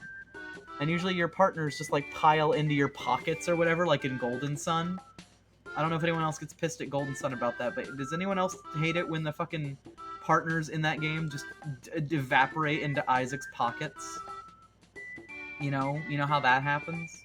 It happens a lot of RPGs, to be fair, and it always pisses me off, like Legend of Dragoon and whatever. It's always such a silly thing. It's like, why do they just evaporate? But in Earthbound, no. If you have more than one person in your party, you can't ride a bike, bro.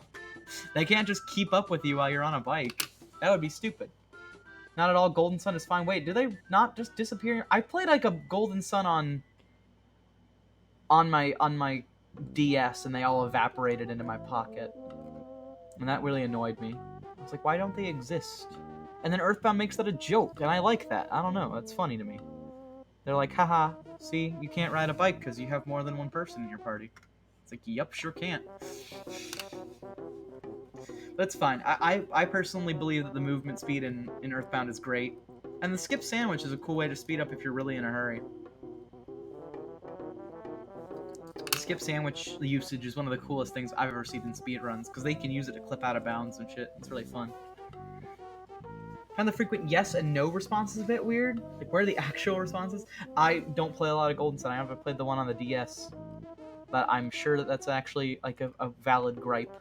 I've just not yet come to dealing with that. Oh, I had a paper cut on my finger because I think I actually hit it with a razor today. Isaac, you can't nod or shake your head at everything. Apparently he can, and he will. You can't stop him. Isaac will nod. Sorry, I'm kind of just fiddling around with my mouse.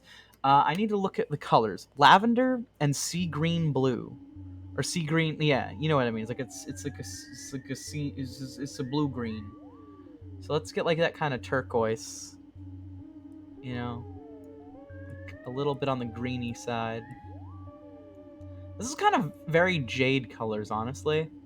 I was just checking out jade, which is my girl Reese's color. Seafoam green, exactly.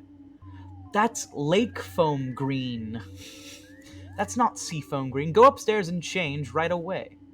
You're going to embarrass us in front of the Northwests. I hope this is not. I hope this is seafoam green and not lake foam green.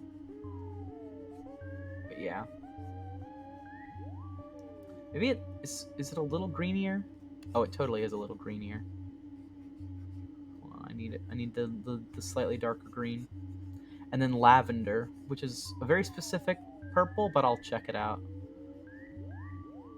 I was told. And then I might use blue as an accent color because they did request blue, but maybe I'll just use like white or something too. We'll see. We'll see what works. Blue and green is really, really tough to use together because you can really easily fuck it up and make it look terrible. So maybe I'll make like hyper neon green accents. I'll put that in currently as like the idea. And then lavender, obviously. Let's pick out lavender's like a very bluey purple, if I remember. It's kind of like an indigo, right? That's just about correct. Or is lavender a very red green? Leaf seafoam green is slightly bluer hue, I believe. Okay, I'll fix that then. I'll make sure it's actually a bluish, a bluer color. And then we might skip out on the sharp green accent because I don't like that against the purple. Does anyone else get bad vibes from that green? Because I'm getting bad vibes from that green. Yeah. I think that's...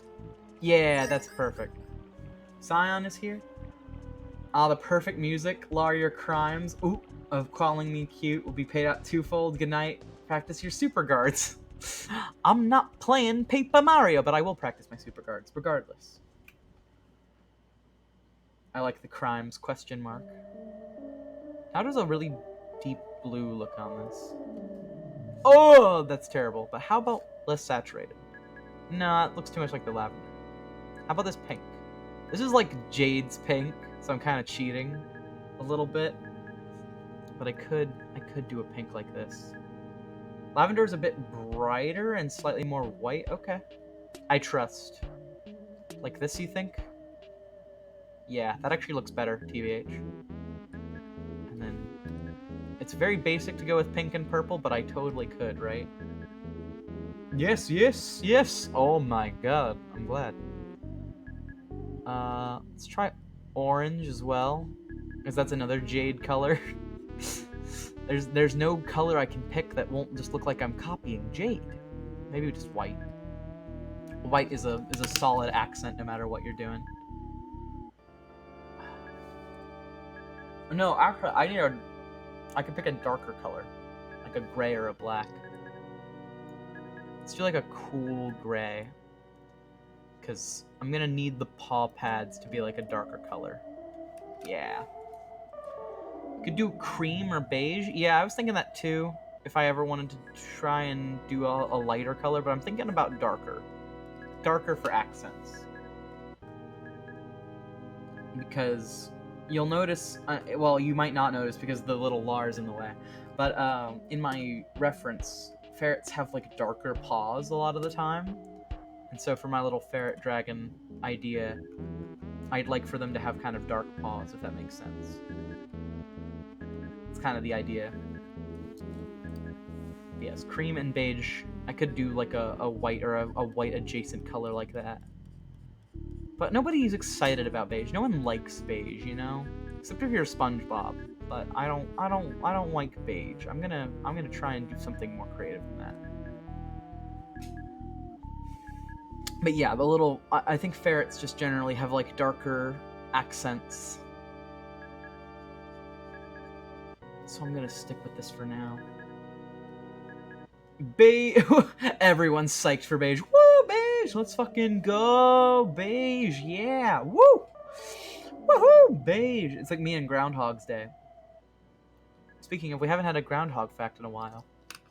To accommodate its large appetite, woodchucks grow, and that's also a word for groundhog, woodchucks grow upper and lower incisors that can withstand wear and tear because they grow about 1/16 of an inch each week. Wow. They need big teeth. Consume a lot. Ferocious appetites. Voracious, even. AKA woodchuck, ground pig, and whistle pig. A type of marmot. Wow. I'm learning so much.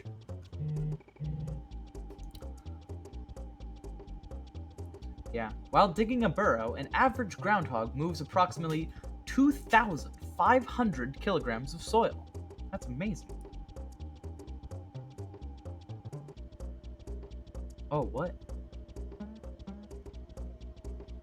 Oh my god. So here's actually kind of an interesting fact. There's one that says Groundhog Day fun facts. If Candlemas be fair and bright, winter has another flight. Candlemas brings clouds and rain, winter will not come again. Groundhog Day originates from a holiday called Candlemas Day, celebrated in different ways in many religions across the globe. I had no idea about that, actually. That's cool. That's a cool fun fact. Cool. We'll have another one prepared for later. Woodchucks are groundhogs? You're kidding. How, right? No, they're the same. It's a different name for the same creature. You would never guess. The reveal. Groundhogs secretly are woodchucks in their spare time, in their off hours. It's their alternate ego, their secret identity.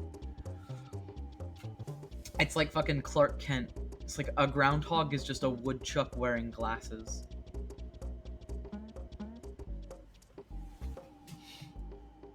I'm pretty sure they're literally just called woodchucks though because they live in the woods and the prairies, and not because they actually chew wood or anything. It has nothing to do with the fact that they're actually like wood eaters. That was the thing I lied about before. Is they're not shittier beavers. They don't even like consume wood at all. Beavers are 3,000. Not beavers. Woodchucks are 3,000 meters tall and are known for terrorizing Tokyo. Look it up. That's a real fact. That's a rock fact.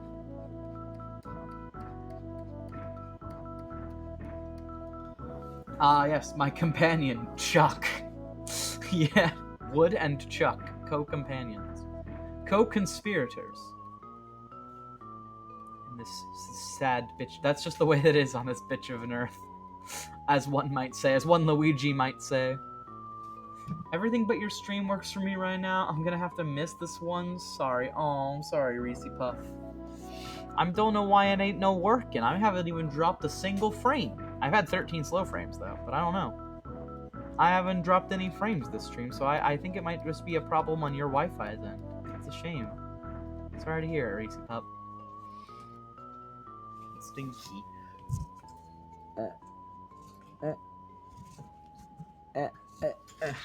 Had to unlock door. Long. Party.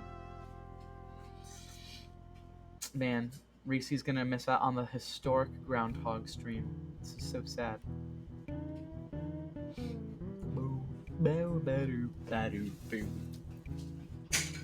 Clunk. Broken.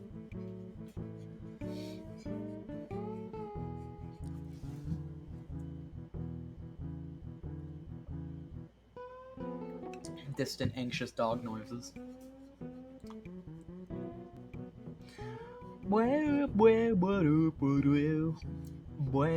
But see, once I finish this piece up, I will open up my commissions again for new ref sheets and shit. But like, damn, for a while my commissions got actually really backed up for once in my life. Like, never before have I had to turn down people who wanted to commission me. Like, people have often been like, are your commissions open? I'm like, haha, they're always open because I don't get a lot of fucking work. But then this time, I actually had so much work that I had to be like, no, I'm really sorry. I can't take any more commissions right now. I am literally swamped. But with this one, I will finally be putting the biggest nail in the biggest coffin. And I can finally say I can reopen my queue once again because it'll be light enough that I don't have much left to do. I have a concept I want to pitch at Scion because he had an idea for a cute commission, and so I'm going to try and draw that for him. At least I'm going to try and make a cute sketch of it. And then I have a cute Gigabars thing, who's one of my closer friends. And she's really cool, and I like her a lot. And we've been friends for quite a while. She's in a rough spot right now, but I'm trying to keep her spirits up. I've got a cute little commission plan for her that she asked for. And I've got something for Daruba that's not safe for work. And that's it. That's the 3. And then we're done. It'll be awesome. We all remember this stream for years. Historic. It will chill each human to the bone. Every person join in hands and chant for the future. We will hail for it will be filled with Lars stream. Hell yeah. Lars Groundhog stream. The groundbreaking Groundhog stream. In fact, it's been a while. We need to read another Groundhog fact. I just finished doing the little black accents on the pause on this one. I'm gonna do black accents on this paw as well, but we'll hold on. Alright, the groundhog. Solitary, cautious, and hardy. The groundhog is a common sight in the gardens across the US. They are true soil engineers, digging burrows up to 80 feet long. So actually the 66 was probably an average there. 80 is the longest according to this site. When they hibernate, their hearts slow down to 4 beats a minute. Damn. It's like my heartbeat. Real slow. Very tiny.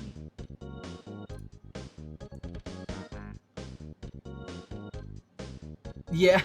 Okay, we learned about this one. I looked up cool fact, and it was like, despite being in the world's most famous groundhog, Punxsutawney Phil has a terrible record of only being successful 39% of the time when he predicts the weather.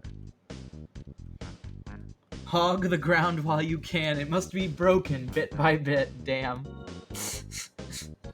I think that might be till the soil while you can, but I like hog the ground. That's pretty great.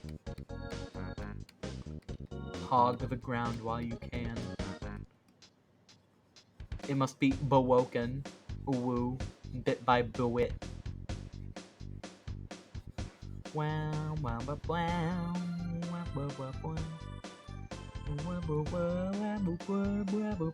Runaway 5 are awesome. I might make the fluff around the neck white like Scion's fluff, but we'll see. We'll find out. I gotta use my brain, which is a dangerous prospect, but it is possible for me, but very rare. And I'll obviously ask chat opinions as well. It'll be very nice to try and get people's opinions. People's opinion.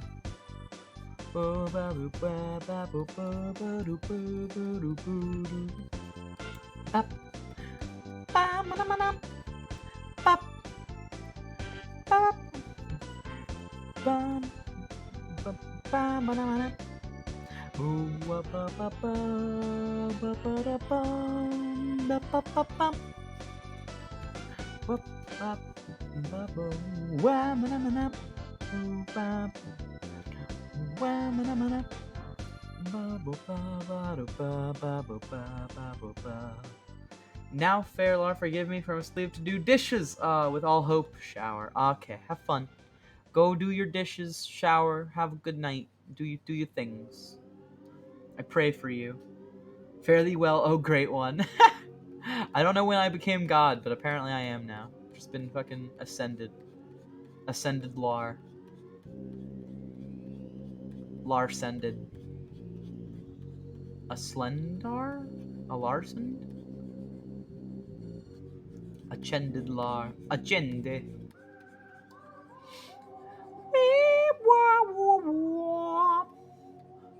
Washing and folding and standing and singing. That's what the song kind of reminds me of. The wah wah wah wah. Threed is a very spooky place.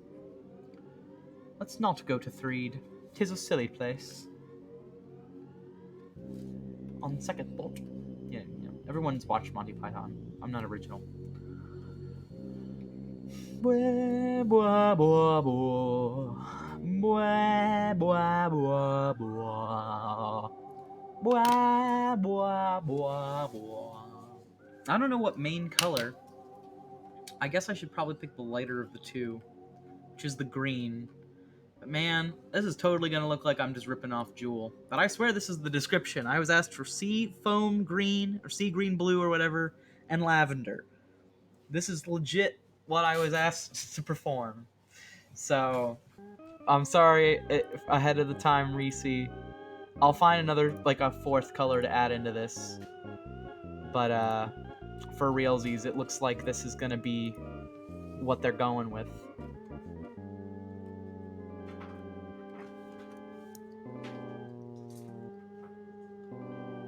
So we're kind of rip off Jewel a little bit, or Jade. Sorry, I always mess up Jade's name. I can't remember. She has like Reese has another character named Jewel, but it's like I don't even remember. I think they're a deer or something. They're not even similar to Jade, but I just can't forget Jewel. But I keep forgetting Jade.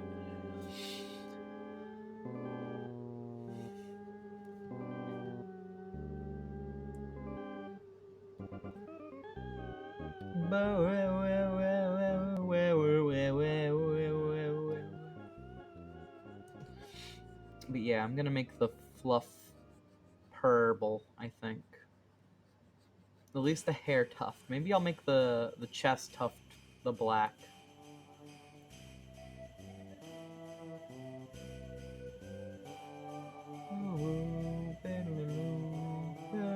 Snowman.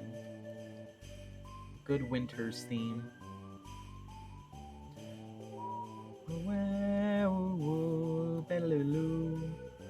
Damn. Only got 2 viewers now. We're getting down to the wire. Unfortunate. I was really expecting my my art streams to be popping off a little bit more. But that's okay.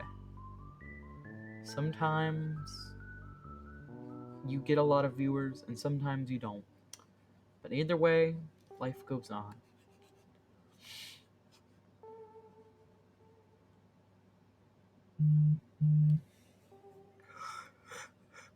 I'm just sad, I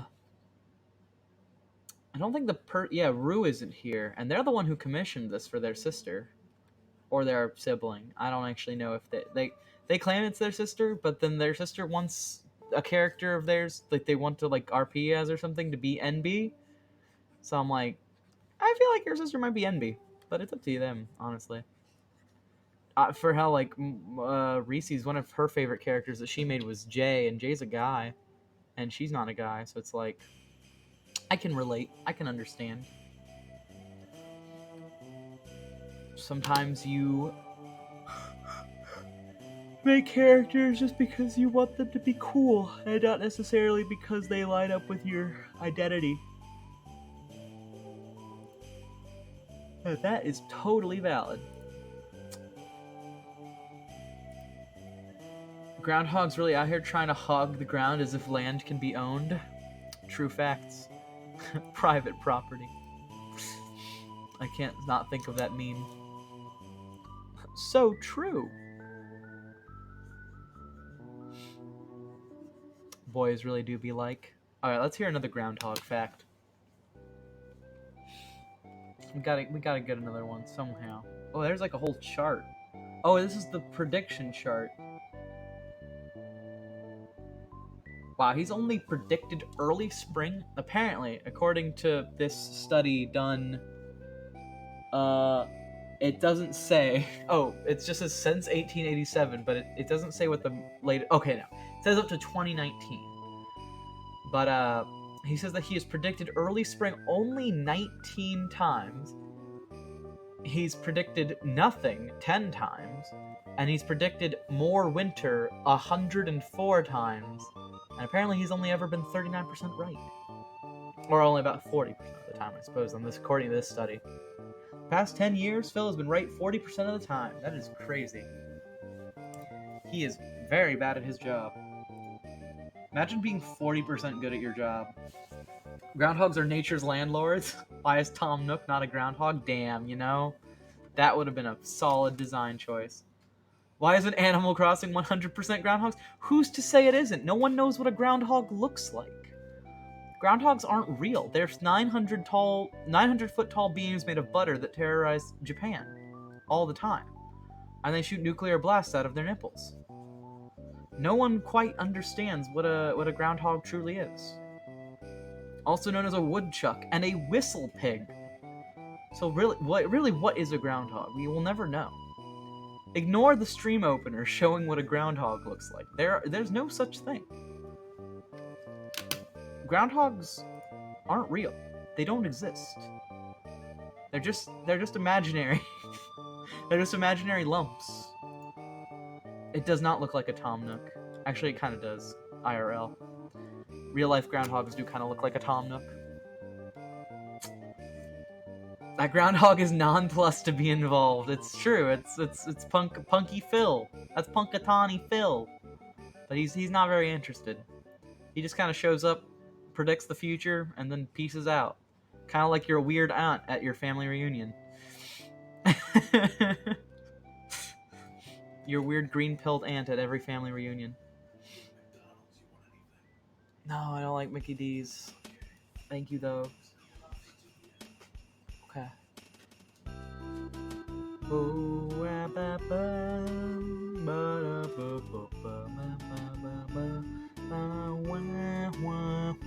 I like the weird ant joke. I'm keeping that in the video. That's gonna be good. It's gonna be charming.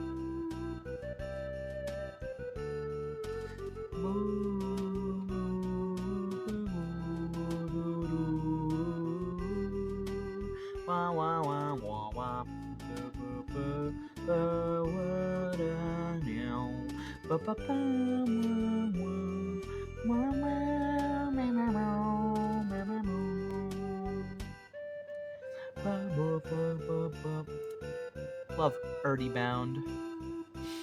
Good music. Got a lot to doodle. Yeah. I'm very much considering the Heathcliff pill, but we don't have enough viewers, I feel like. That's gotta be its own stream. That's gonna be a separate stream. This is the Groundhog stream. I gotta dedicate myself to the bit. This is the confirmed Groundhog stream. We are hogging ground.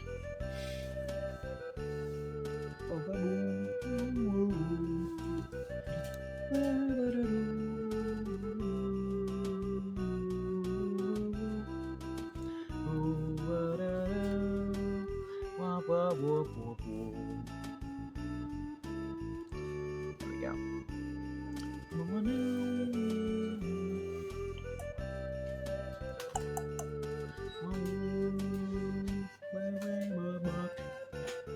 Very important dialogue. Online presentation.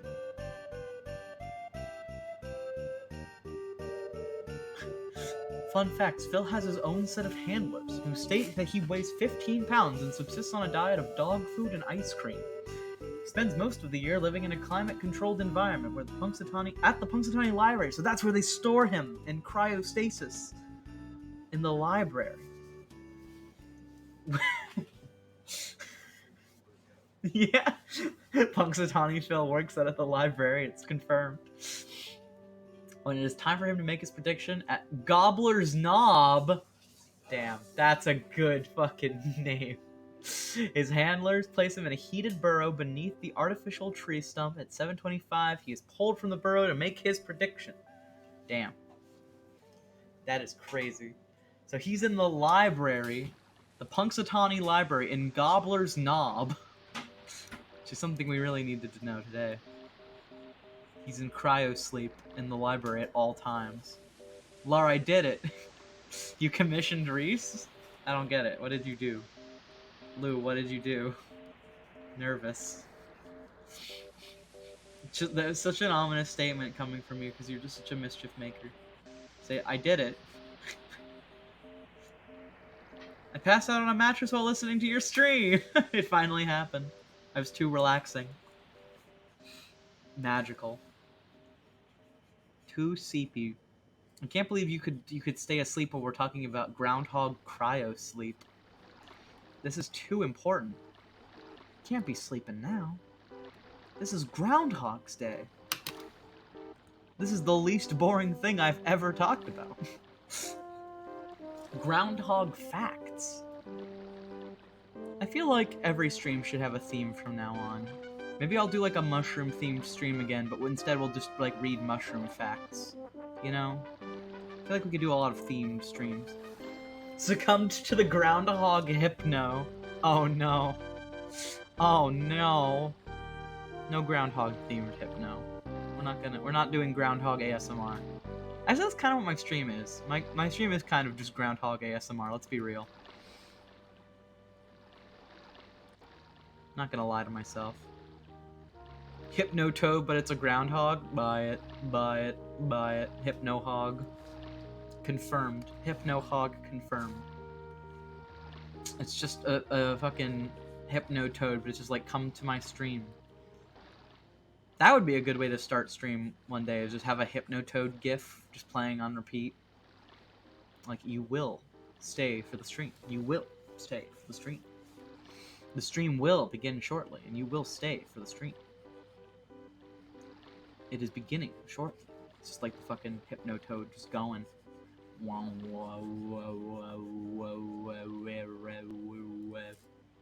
Be great. Be a good way to open. Maybe on the mushroom themed stream we'll do like frogs and mushrooms, like loop. Frog and mushroom themed witchy stream. Witchy ditchy.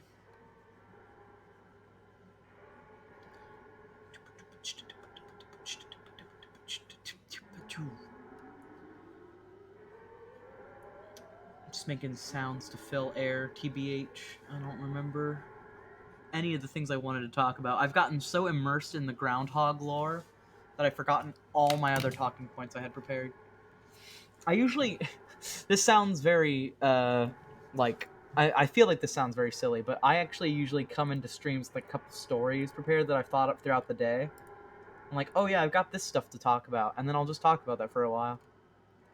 I don't know if other streamers do that, but it's what I do because I think about this kind of stuff, and I'm just like, yeah, that's a thing to talk about.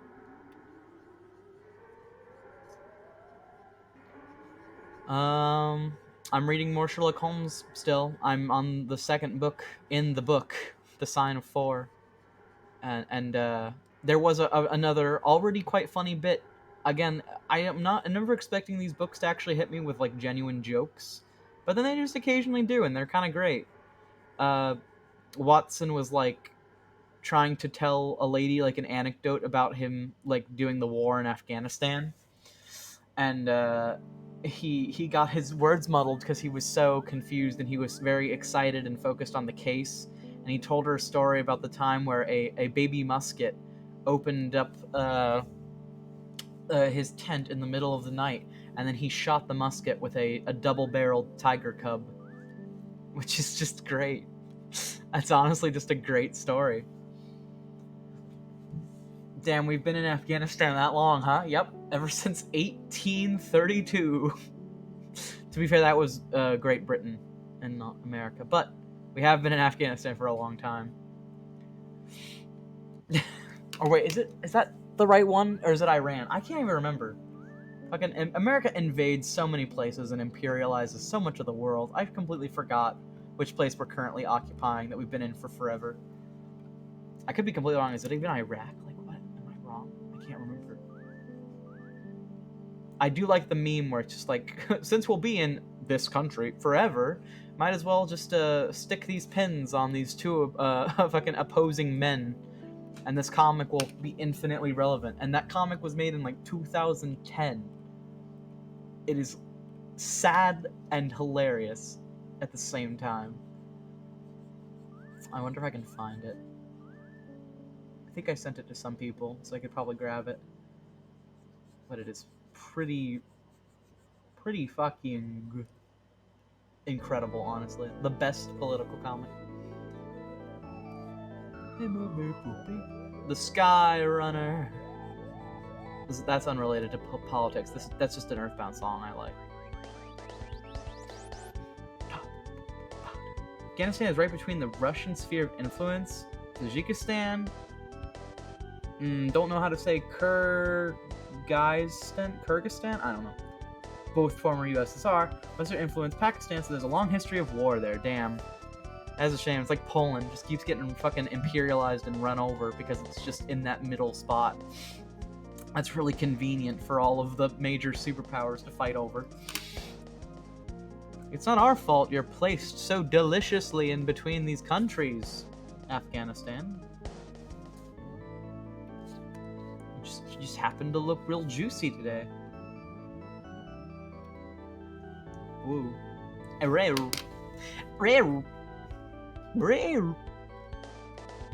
Dual disc sound effects. from season 1 of Yu-Gi-Oh. Watson would have fought a war between the Tsarist Russia and the British Raj. Yeah, I believe that's actually correct. I think he brings up the British Raj a few times. Yes, he was in that war.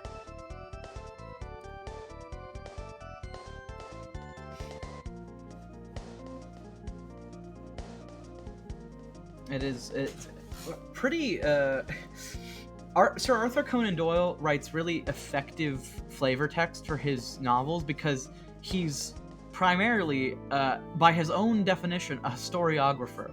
And he writes a ton of historical novels that nobody likes, and they're not interesting. But he loves to keep a record of history. And as a result, because of his, like, knowledge of reading and writing so much history, he actually kind of creates these really intricate stories where he can reference a bunch of things in his own history. And the fact that he's kind of, in retrospect, writing a period piece, since he's writing in the time that he was living, which is like the 1840s, it is really interesting looking back and seeing all his historical influences from that time period. It's very cool, and I like the way he writes quite a bit. As someone who's very bad with dates, people who are good at history always impress me. Oh, I was doing the dishes and I realized I said fairly well instead of fairly well, and I decided to come back and fix the grammatical error. Fairly well. Damn. I can't believe you misspelled fair. I can never forgive you for this crime. Some crimes can never be forgiven. Back to the dishes. Back to the woodworking, child. I was talking about this too. We were talking about like cartoonishly like large dish piles one day, because like Ian had a bad work day, and I was thinking about that dish pile from The Sword and the Stone. If anyone remembers The Sword and the Stone, that old Disney movie that didn't do very well, but my parents had that on tape and we watched it quite a bit. And how it's just like that incredible mountain of dishes. That's what I imagine for Darnik right now. It's just the massive mountain of dishes that is slowly being whittled down. Paint your nails. Paint your toes.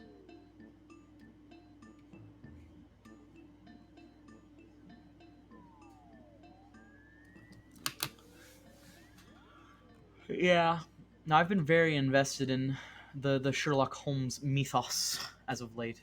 I've been... it's quite fun. Quite good fun. Good, clean, family fun.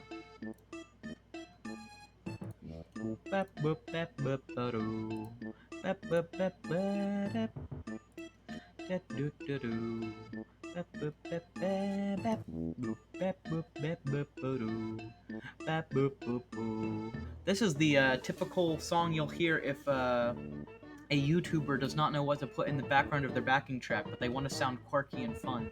So they pick the Mr. Saturn theme. Some glass just fucking shattered downstairs. Oh, spooky. Scary. Why do anthers always have sharp claws? I never let my fingernails, toenails get that long. Don't worry about it. Most anthers, I think, have retractable claws. Also, this is a fair and a dragon, and I'm pretty sure dragons have big claws. So I'm just gonna draw them with some claws. I'm sure it's fine. If you're a dragon, I don't think you'd trim very often. But that depends. That'd be kind of a cute comic or art idea too, is just having a dragon trying to trim their claws. It's like, I just want to be pretty. That's cute. I like that. I don't know. Maybe I'll draw that. They are trying to clip their nails. Boop boop ba-doo. Boop boop boop boo. Dopey dopey dope. Dopey dopey dope whoop. This and the shop theme from Zelda Twilight Princess. The what what what what what what what what what what what wah wah wah wah wah wah. That's the quirky YouTuber theme right there. That's the I have no idea what to put in the backing track of my silly fun video, so we're gonna use the fucking funky Nintendo music, haha. I'm not trying to really criticize them, but I just noticed it's a very recurring pattern. Blue has a habit of clipping his nails while we're in a call, and I always ask him if he's trimming his talons, and he gets mad. That's kind of great. I like that a lot. Are you trimming your talons, Blue? And it's oh, piss off. Bloody hell. Right then, what's all this then? Making fun of my talons.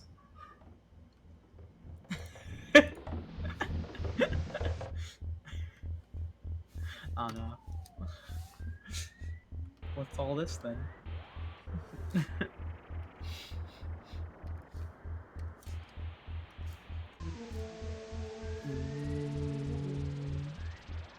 Pretty sure this would be purple. Purple.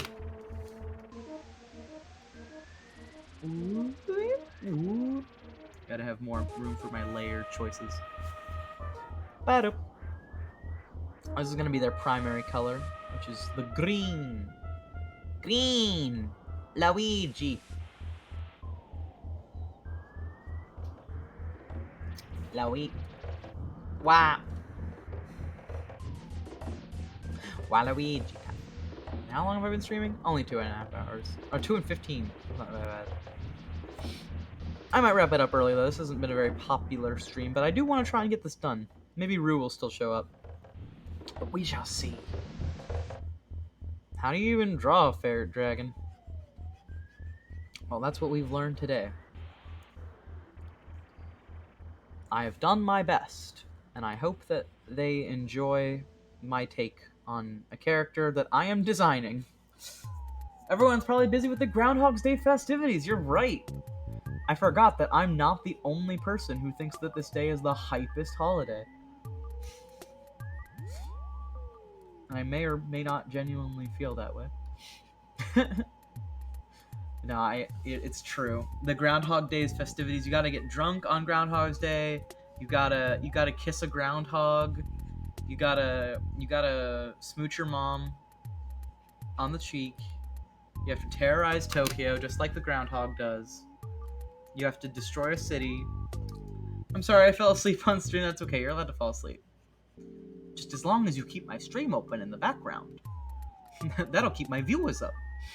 I'll keep my view numbers high. Hi! I forgot to host. Aw. It's okay. I appreciate it, though, if you do host me while you stream. Stream! Maybe I can return host you someday. I need to figure out how hosting works. I know it's just like you play other people's streams while your stream is offline. But I don't know where to grab. Also, can we just say that this looks like mint chocolate chip and move on? Absolutely. With the dark and the green, this color. This has gone from seafoam green to straight up mint chocolate chip mint. I have to change a bit of the turquoise around. We'll see that.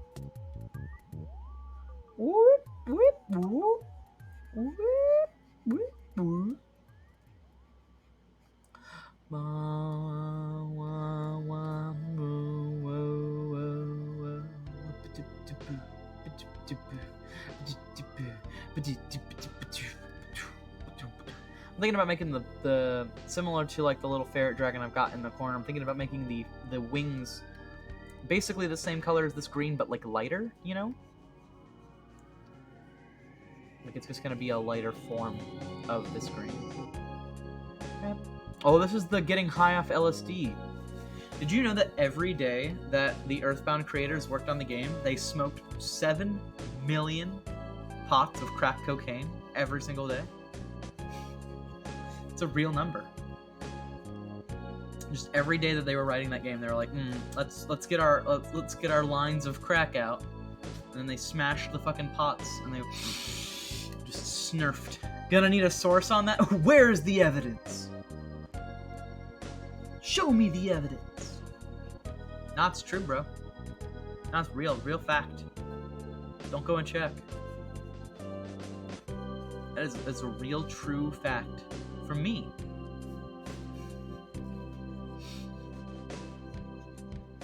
It means you can trust it. But yeah. I'm pretty sure, I think Earthbound was inspired, in real life, was actually inspired by a lot of dreams that the creator had. I know that some things are just references to real life, like the Happy Happyism is actually apparently a direct allegory, not just to the KKK. A lot of people make the allegory to the KKK. It's actually not that insidious. It is a little insidious, like it is straight up still the KKK. But, it is... Oh, Photoshop just opened on its own, what the hell? Okay. But, they do have, like, the hoods, which makes them look very insidious, but honestly, the Happy Happyism is based on a Japanese cult that advertises itself to people as, like, perpetual happiness, and it's actually, like, it's a political party within Japan. It's not actually called Happy Happyism, but the whole deal is that, like, when they advertise their cult, it's all about everyone is happy all the time, everyone is all perpetually great in our cult.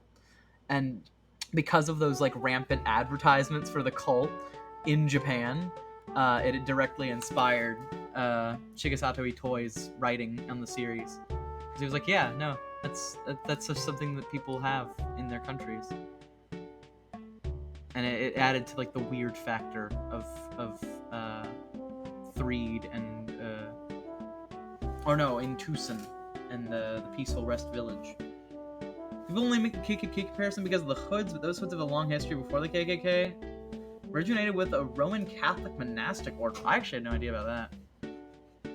With which Earthbound character are you? I'm the Negative Man. First of all, Negative Man is Mother 3. That's not Earthbound. Earthbound's Mother 2.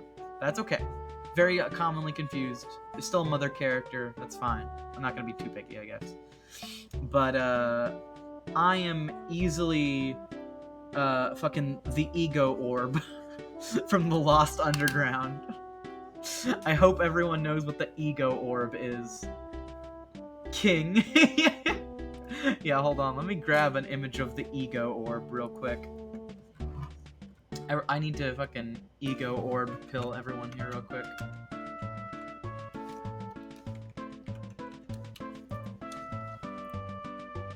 Hell yeah. Here we go. The official sprite. Ego Orb. Earthbound. Let me save image as Ego Orb. Yes. That was already its name in Google. In Google search. In Google Plus. Oh, I just opened a full big tab. Alright, hold on. Oh, man. Now my stream is gonna be weirdly framed. Oh, wait. Kind of weird. It's weird. Now, hold on. Oh. Rare. Alright, hold on. Let me bring up the Ego Orb real quick. I'm gonna make a new image layer.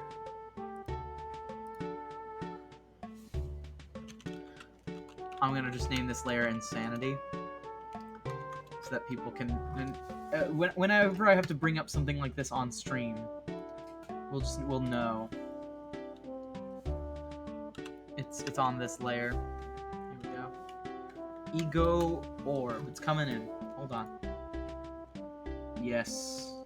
Here he is. Just gonna sit right in front of the color pickers. There we go. That's him. That's Ego Orb. That's the fucking Earthbound character I am. I'm the Ego Orb. One of my favorite enemies, not gonna lie, is incredible. Wow! Incredible. If you're not the Ego Orb, I mean, then what are you? Are you the id cube? That's a Freudian joke.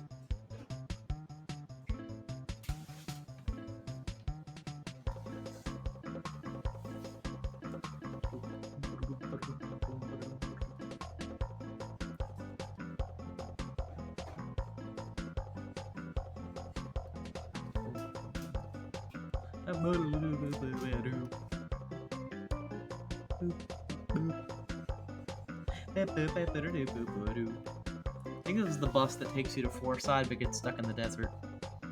I need water.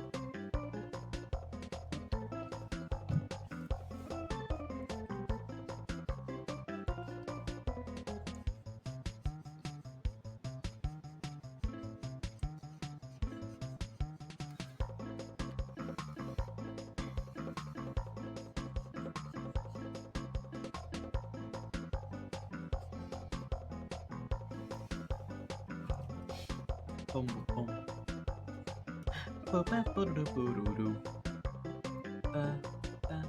Don't remember this track? This is the bus that takes you to Forsyth, gets stuck in the desert. Almost certainly. I'll double check for you though.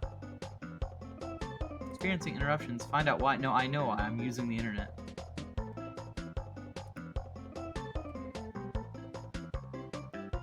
Hold on. This is at 1:35.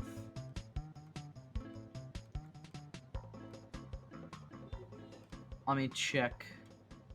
Yeah, 1:34 to 1:35 is Riding the Bus. And then this one's called Super Dry Dance. Yeah. I called it. Like the duang sound of the bass. Did you really just fucking duang pill the chat? I can't keep using that joke, but you know what I mean. Fucking duang.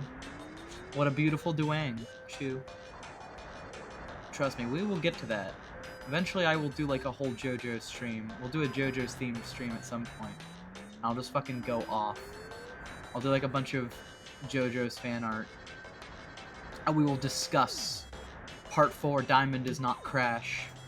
And what a beautiful duang. And are you okay, Reatard? I am wood, stupid. Just an onomatopoeia, bro. Yeah, it's just a regular-ass onomatopoeia. Just like Reatard.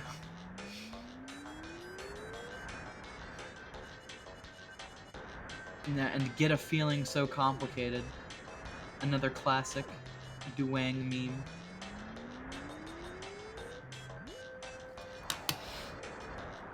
Diamond Does Not Crash, bro. I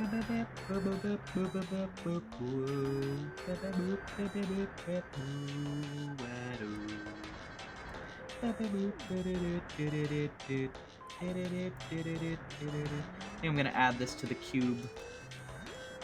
The color cube. Gonna go ahead and draw a line here. Fill this in. Actually, make it an opposing accent.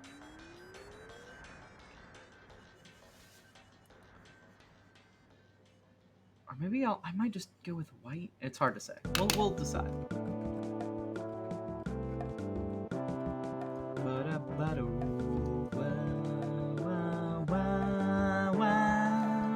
Oh, I shouldn't do this on that layer. La-di-da, ba-ba-ba-ba-ba,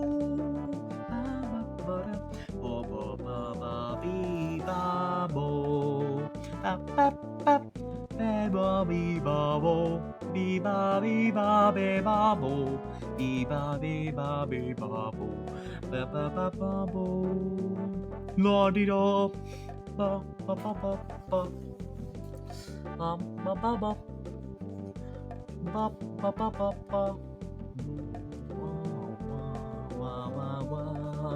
ba-ba-ba-ba-ba, ba-ba-ba-da, ooh-woo. That's where my brain went. I was thinking about ooh-wooing.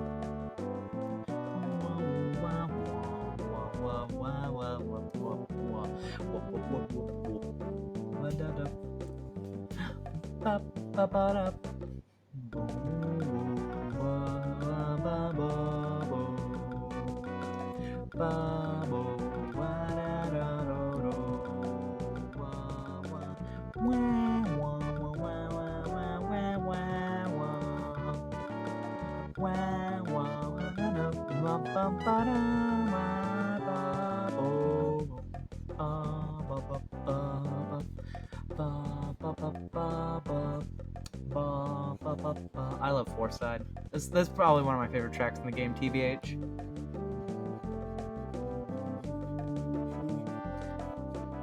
It's honestly, additionally, one of the most fitting tracks. Like, I could just hear this, like, if I just walked around New York City, I don't know. This just gives me city vibes, you know? Almost perfectly fits the theme of the area it's in. I love Earthbound.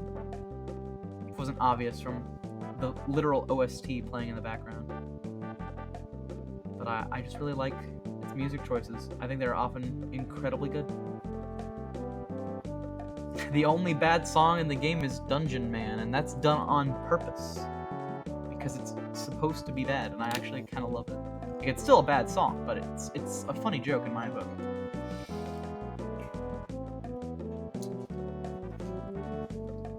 If you're gonna go with intentionally bad for a joke, no better example than Dungeon Man exists.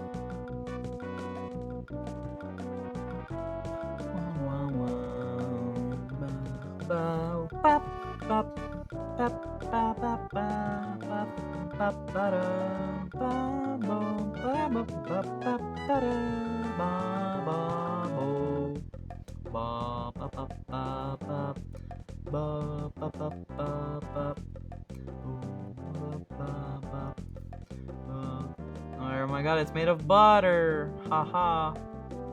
Funny Minecraft reference.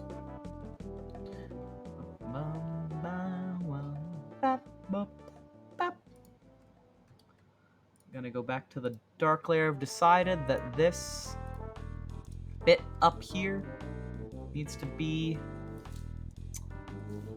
this same shade.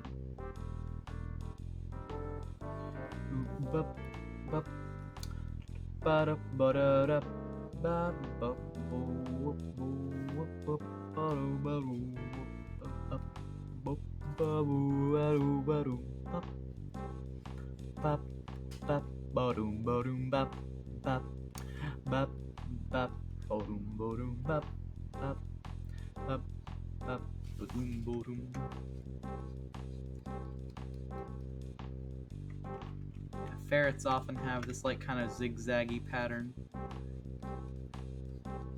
Gets real dark on their butts and then gets progressively lighter as it comes around their thighs.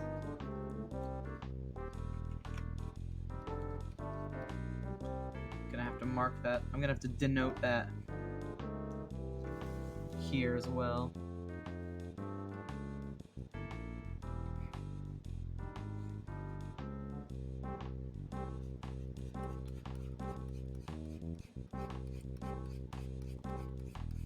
Just color it in. This whole shade. It's like very high up on their backs, surprisingly, too. Oh, this is above that purple layer.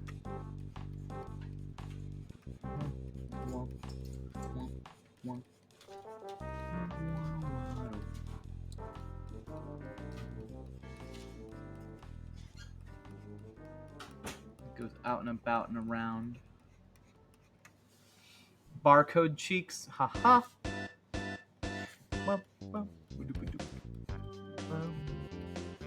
Not for long. Also because, you know, it's just gonna be green. But I also want to fill in the majority. Using my brain is hard. Thinking, confirmed, very tough.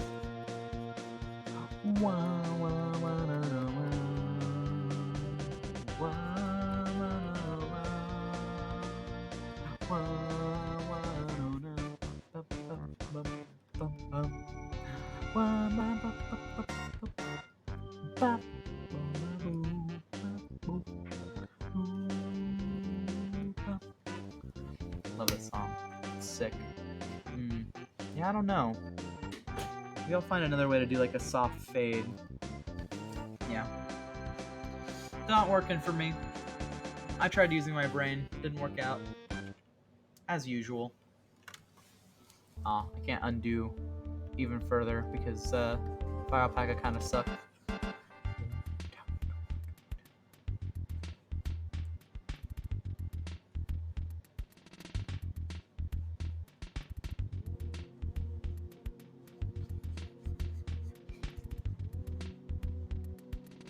This is the first time they're really using the Sanctuary theme. I thought that came much earlier. Maybe I'm wrong. Maybe it's something specific.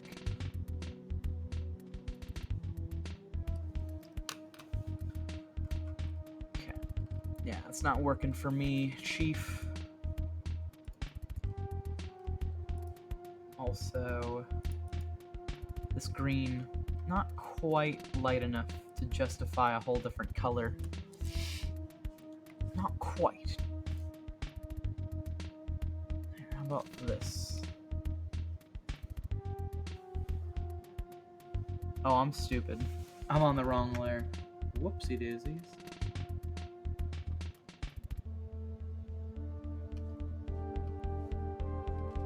Yeah. That should work a little bit better. Maybe if I... Then... Oh, not this layer. This layer and go back to go... Oh! Hello. That was interesting. Oh. Wait, did it? Oh, it did. It fixed all of them. What the hell? That's so strange. What the heck even is this weird tolerance filter? It's so strange. Don't get it. Ain't get it. Ain't real cube. Don't understand. Do not understand why I cannot have the chicken. I got high, high hopes for the kitchen. Do not understand why I cannot have the chicken. My favorite song from a perspective of a cat. There aren't too many, but out of all of them, that's the best one. I think I'm going to add another layer for just this lighter green and use it to like denote muzzle change color difference. You understand.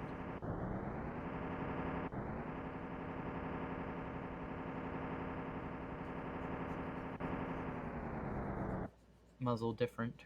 Go over color. Yes.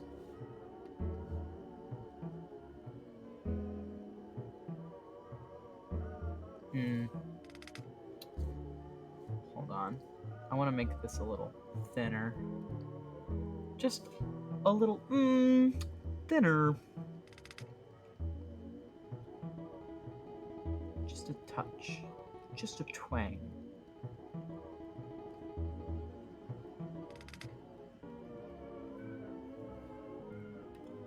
There.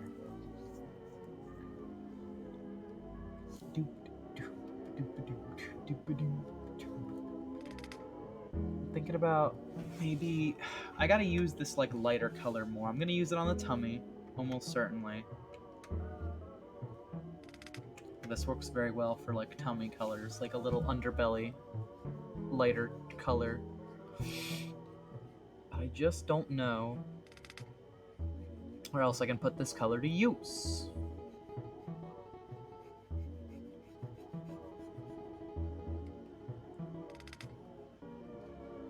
Kind of wish I had Rue here to add their input on the situation.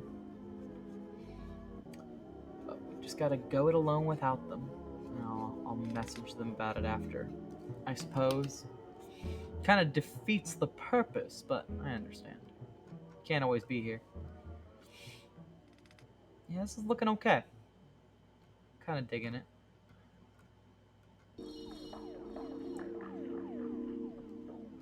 I had to make some hard calls so far on color, but I think they've mostly worked out for the best.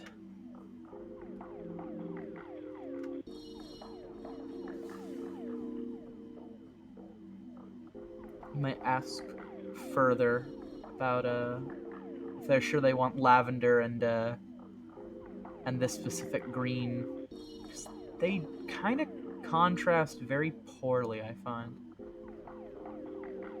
Very sharp contrast. Not sure if it's my deal, but again, if it works for them, I don't know. Guess we'll see. They're working with the same philosophy, seemingly, that I designed Lart under, which is 3 major colors and the high contrast, like orange versus blue and purple versus green, you know? So I'm not really in a place to call them out on their color choices. I just don't feel like the purple and green work quite as well together. It's hard to say, honestly.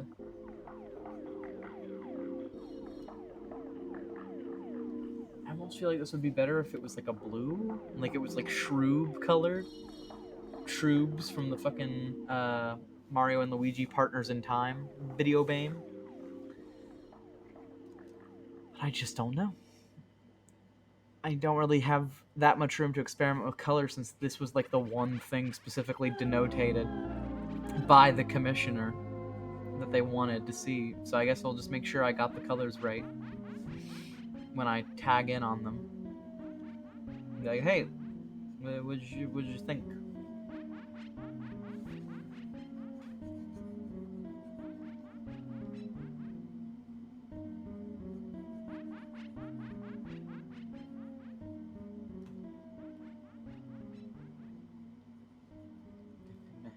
Meh.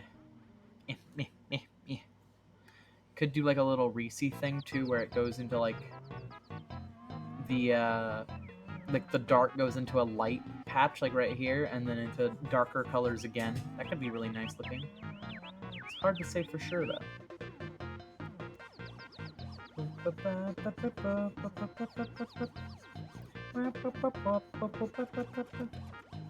Oh, I should have put the light blue. Yeah. I'm seeing some mistakes, but I can definitely fix them.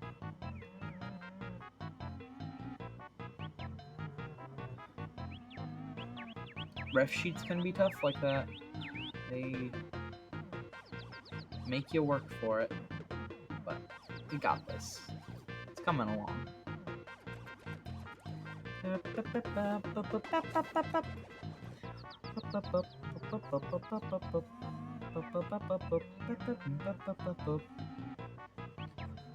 This is the second time I've used a color scheme very similar to this today, though, because of Jade herself as a little bug that I got to draw.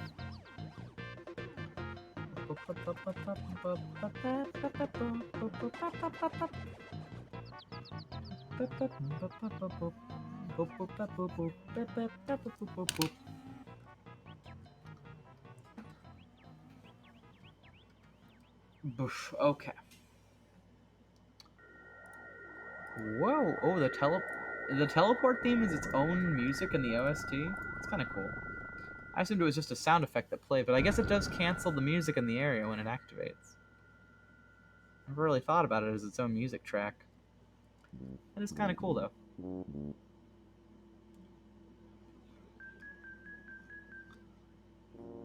Yeah, I think I want to do like little stripies, kind of like armband stripies. I don't know why, it just feels right. Just feels like the right thing to do.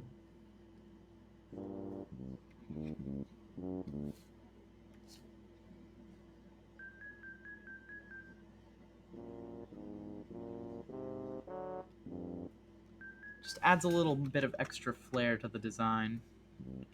I've been keeping it pretty safe and boring so far. But, sometimes you gotta fucking throw shit out there, see what sticks to the wall.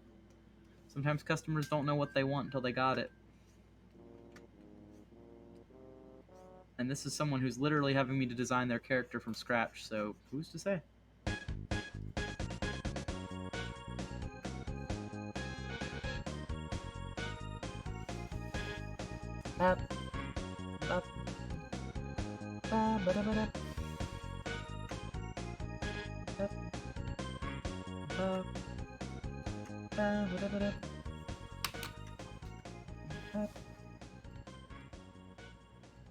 Oh, did I fuck up the proportions on this backwards facing body? I feel like I did. Oh no, it's just because the butt isn't there. The other one.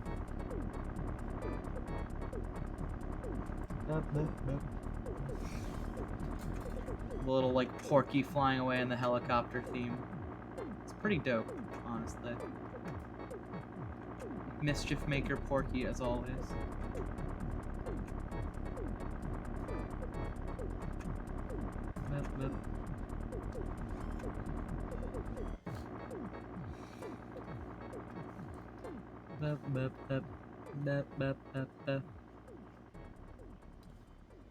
Mischief Maker until he literally fucking turns off the devil's machine and releases fucking Gygas's mind, allowing it to break and become the true domain of all evil. Don't worry about it though, that's fine. The devil's machine is totally cool. Totally cool and rad. Oh! Ag! Big. Big was not expect. I was like, oh, that's greeny, not white. And then big brush. Big! The Smash Bros. Announcer when Big the Cat gets added to Super Smash Brothers. Big! Big! Big! I'm finally saving this. Sayuri, Ferret, Dragon, Wrath. Oh boy, oh boy, oh boy, oh boy, oh boy. Honestly, I think that's just about it for the colors. I can't find a good way to do the little ferret fade on the behind area without overlapping with other elements of the design. I really like that on ferrets. So maybe I'll find a way to do it. But I don't know. I don't want to mess this up at this point. It's kind of solid. I guess I'll take criticism from the from the creator or the person who is receiving the artwork, and then I'll try and improve it for them. But in the meantime, let's do a little bit of like background, simple background, and fill in this little block. We gotta fill in the little NB flag, my favorite one.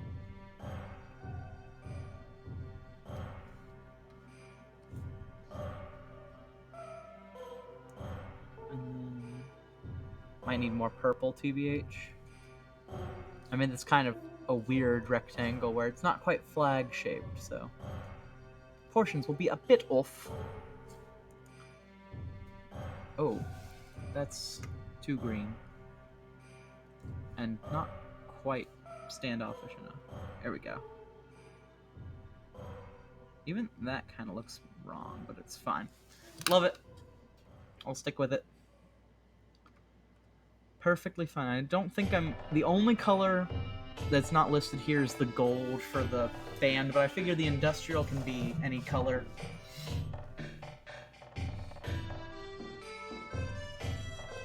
Just depends on what they want. The Pog Poo song.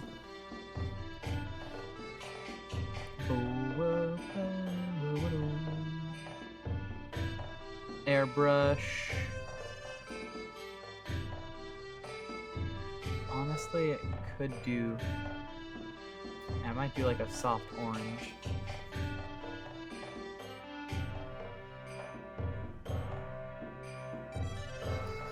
You know, I could do like a bluey, a light blue.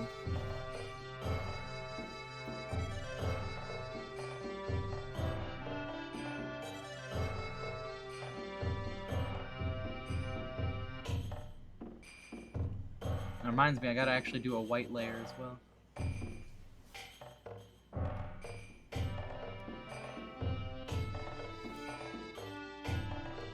And not with the airbrush. Gotta actually fill in the whites for the flag and such. There we go. And then with this one, we'll protect alpha, fix the airbrush's size,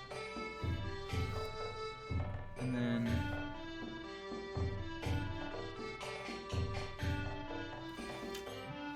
shape, line.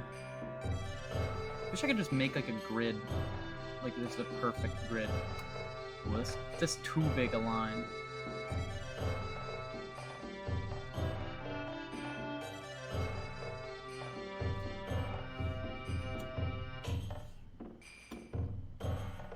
Actually, do I have a grid? Hold on. Yes! Oh my god. Here we go.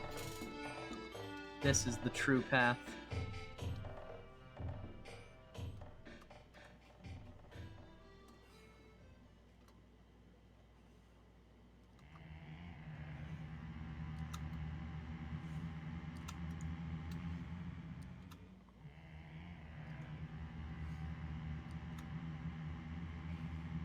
It'd be a shame if this color doesn't work out, because it is kind of dark. I don't know if I like it very much. But we're gonna find out. I can always lower the opacity later.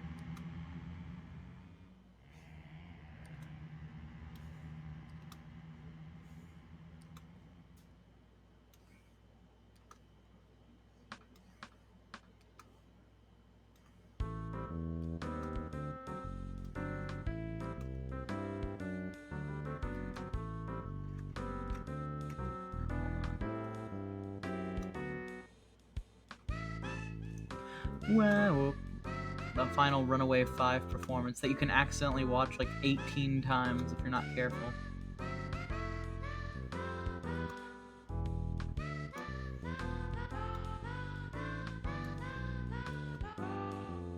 Because you're required to come and watch Venus do her song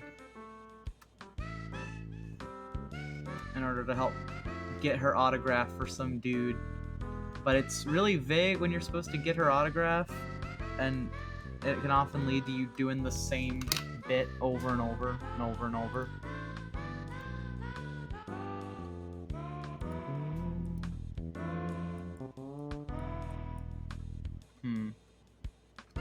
May have looked better with lighter, but we'll decide. We'll let the patron pick, obviously. Alright. For now, though, that's as much as I got in me.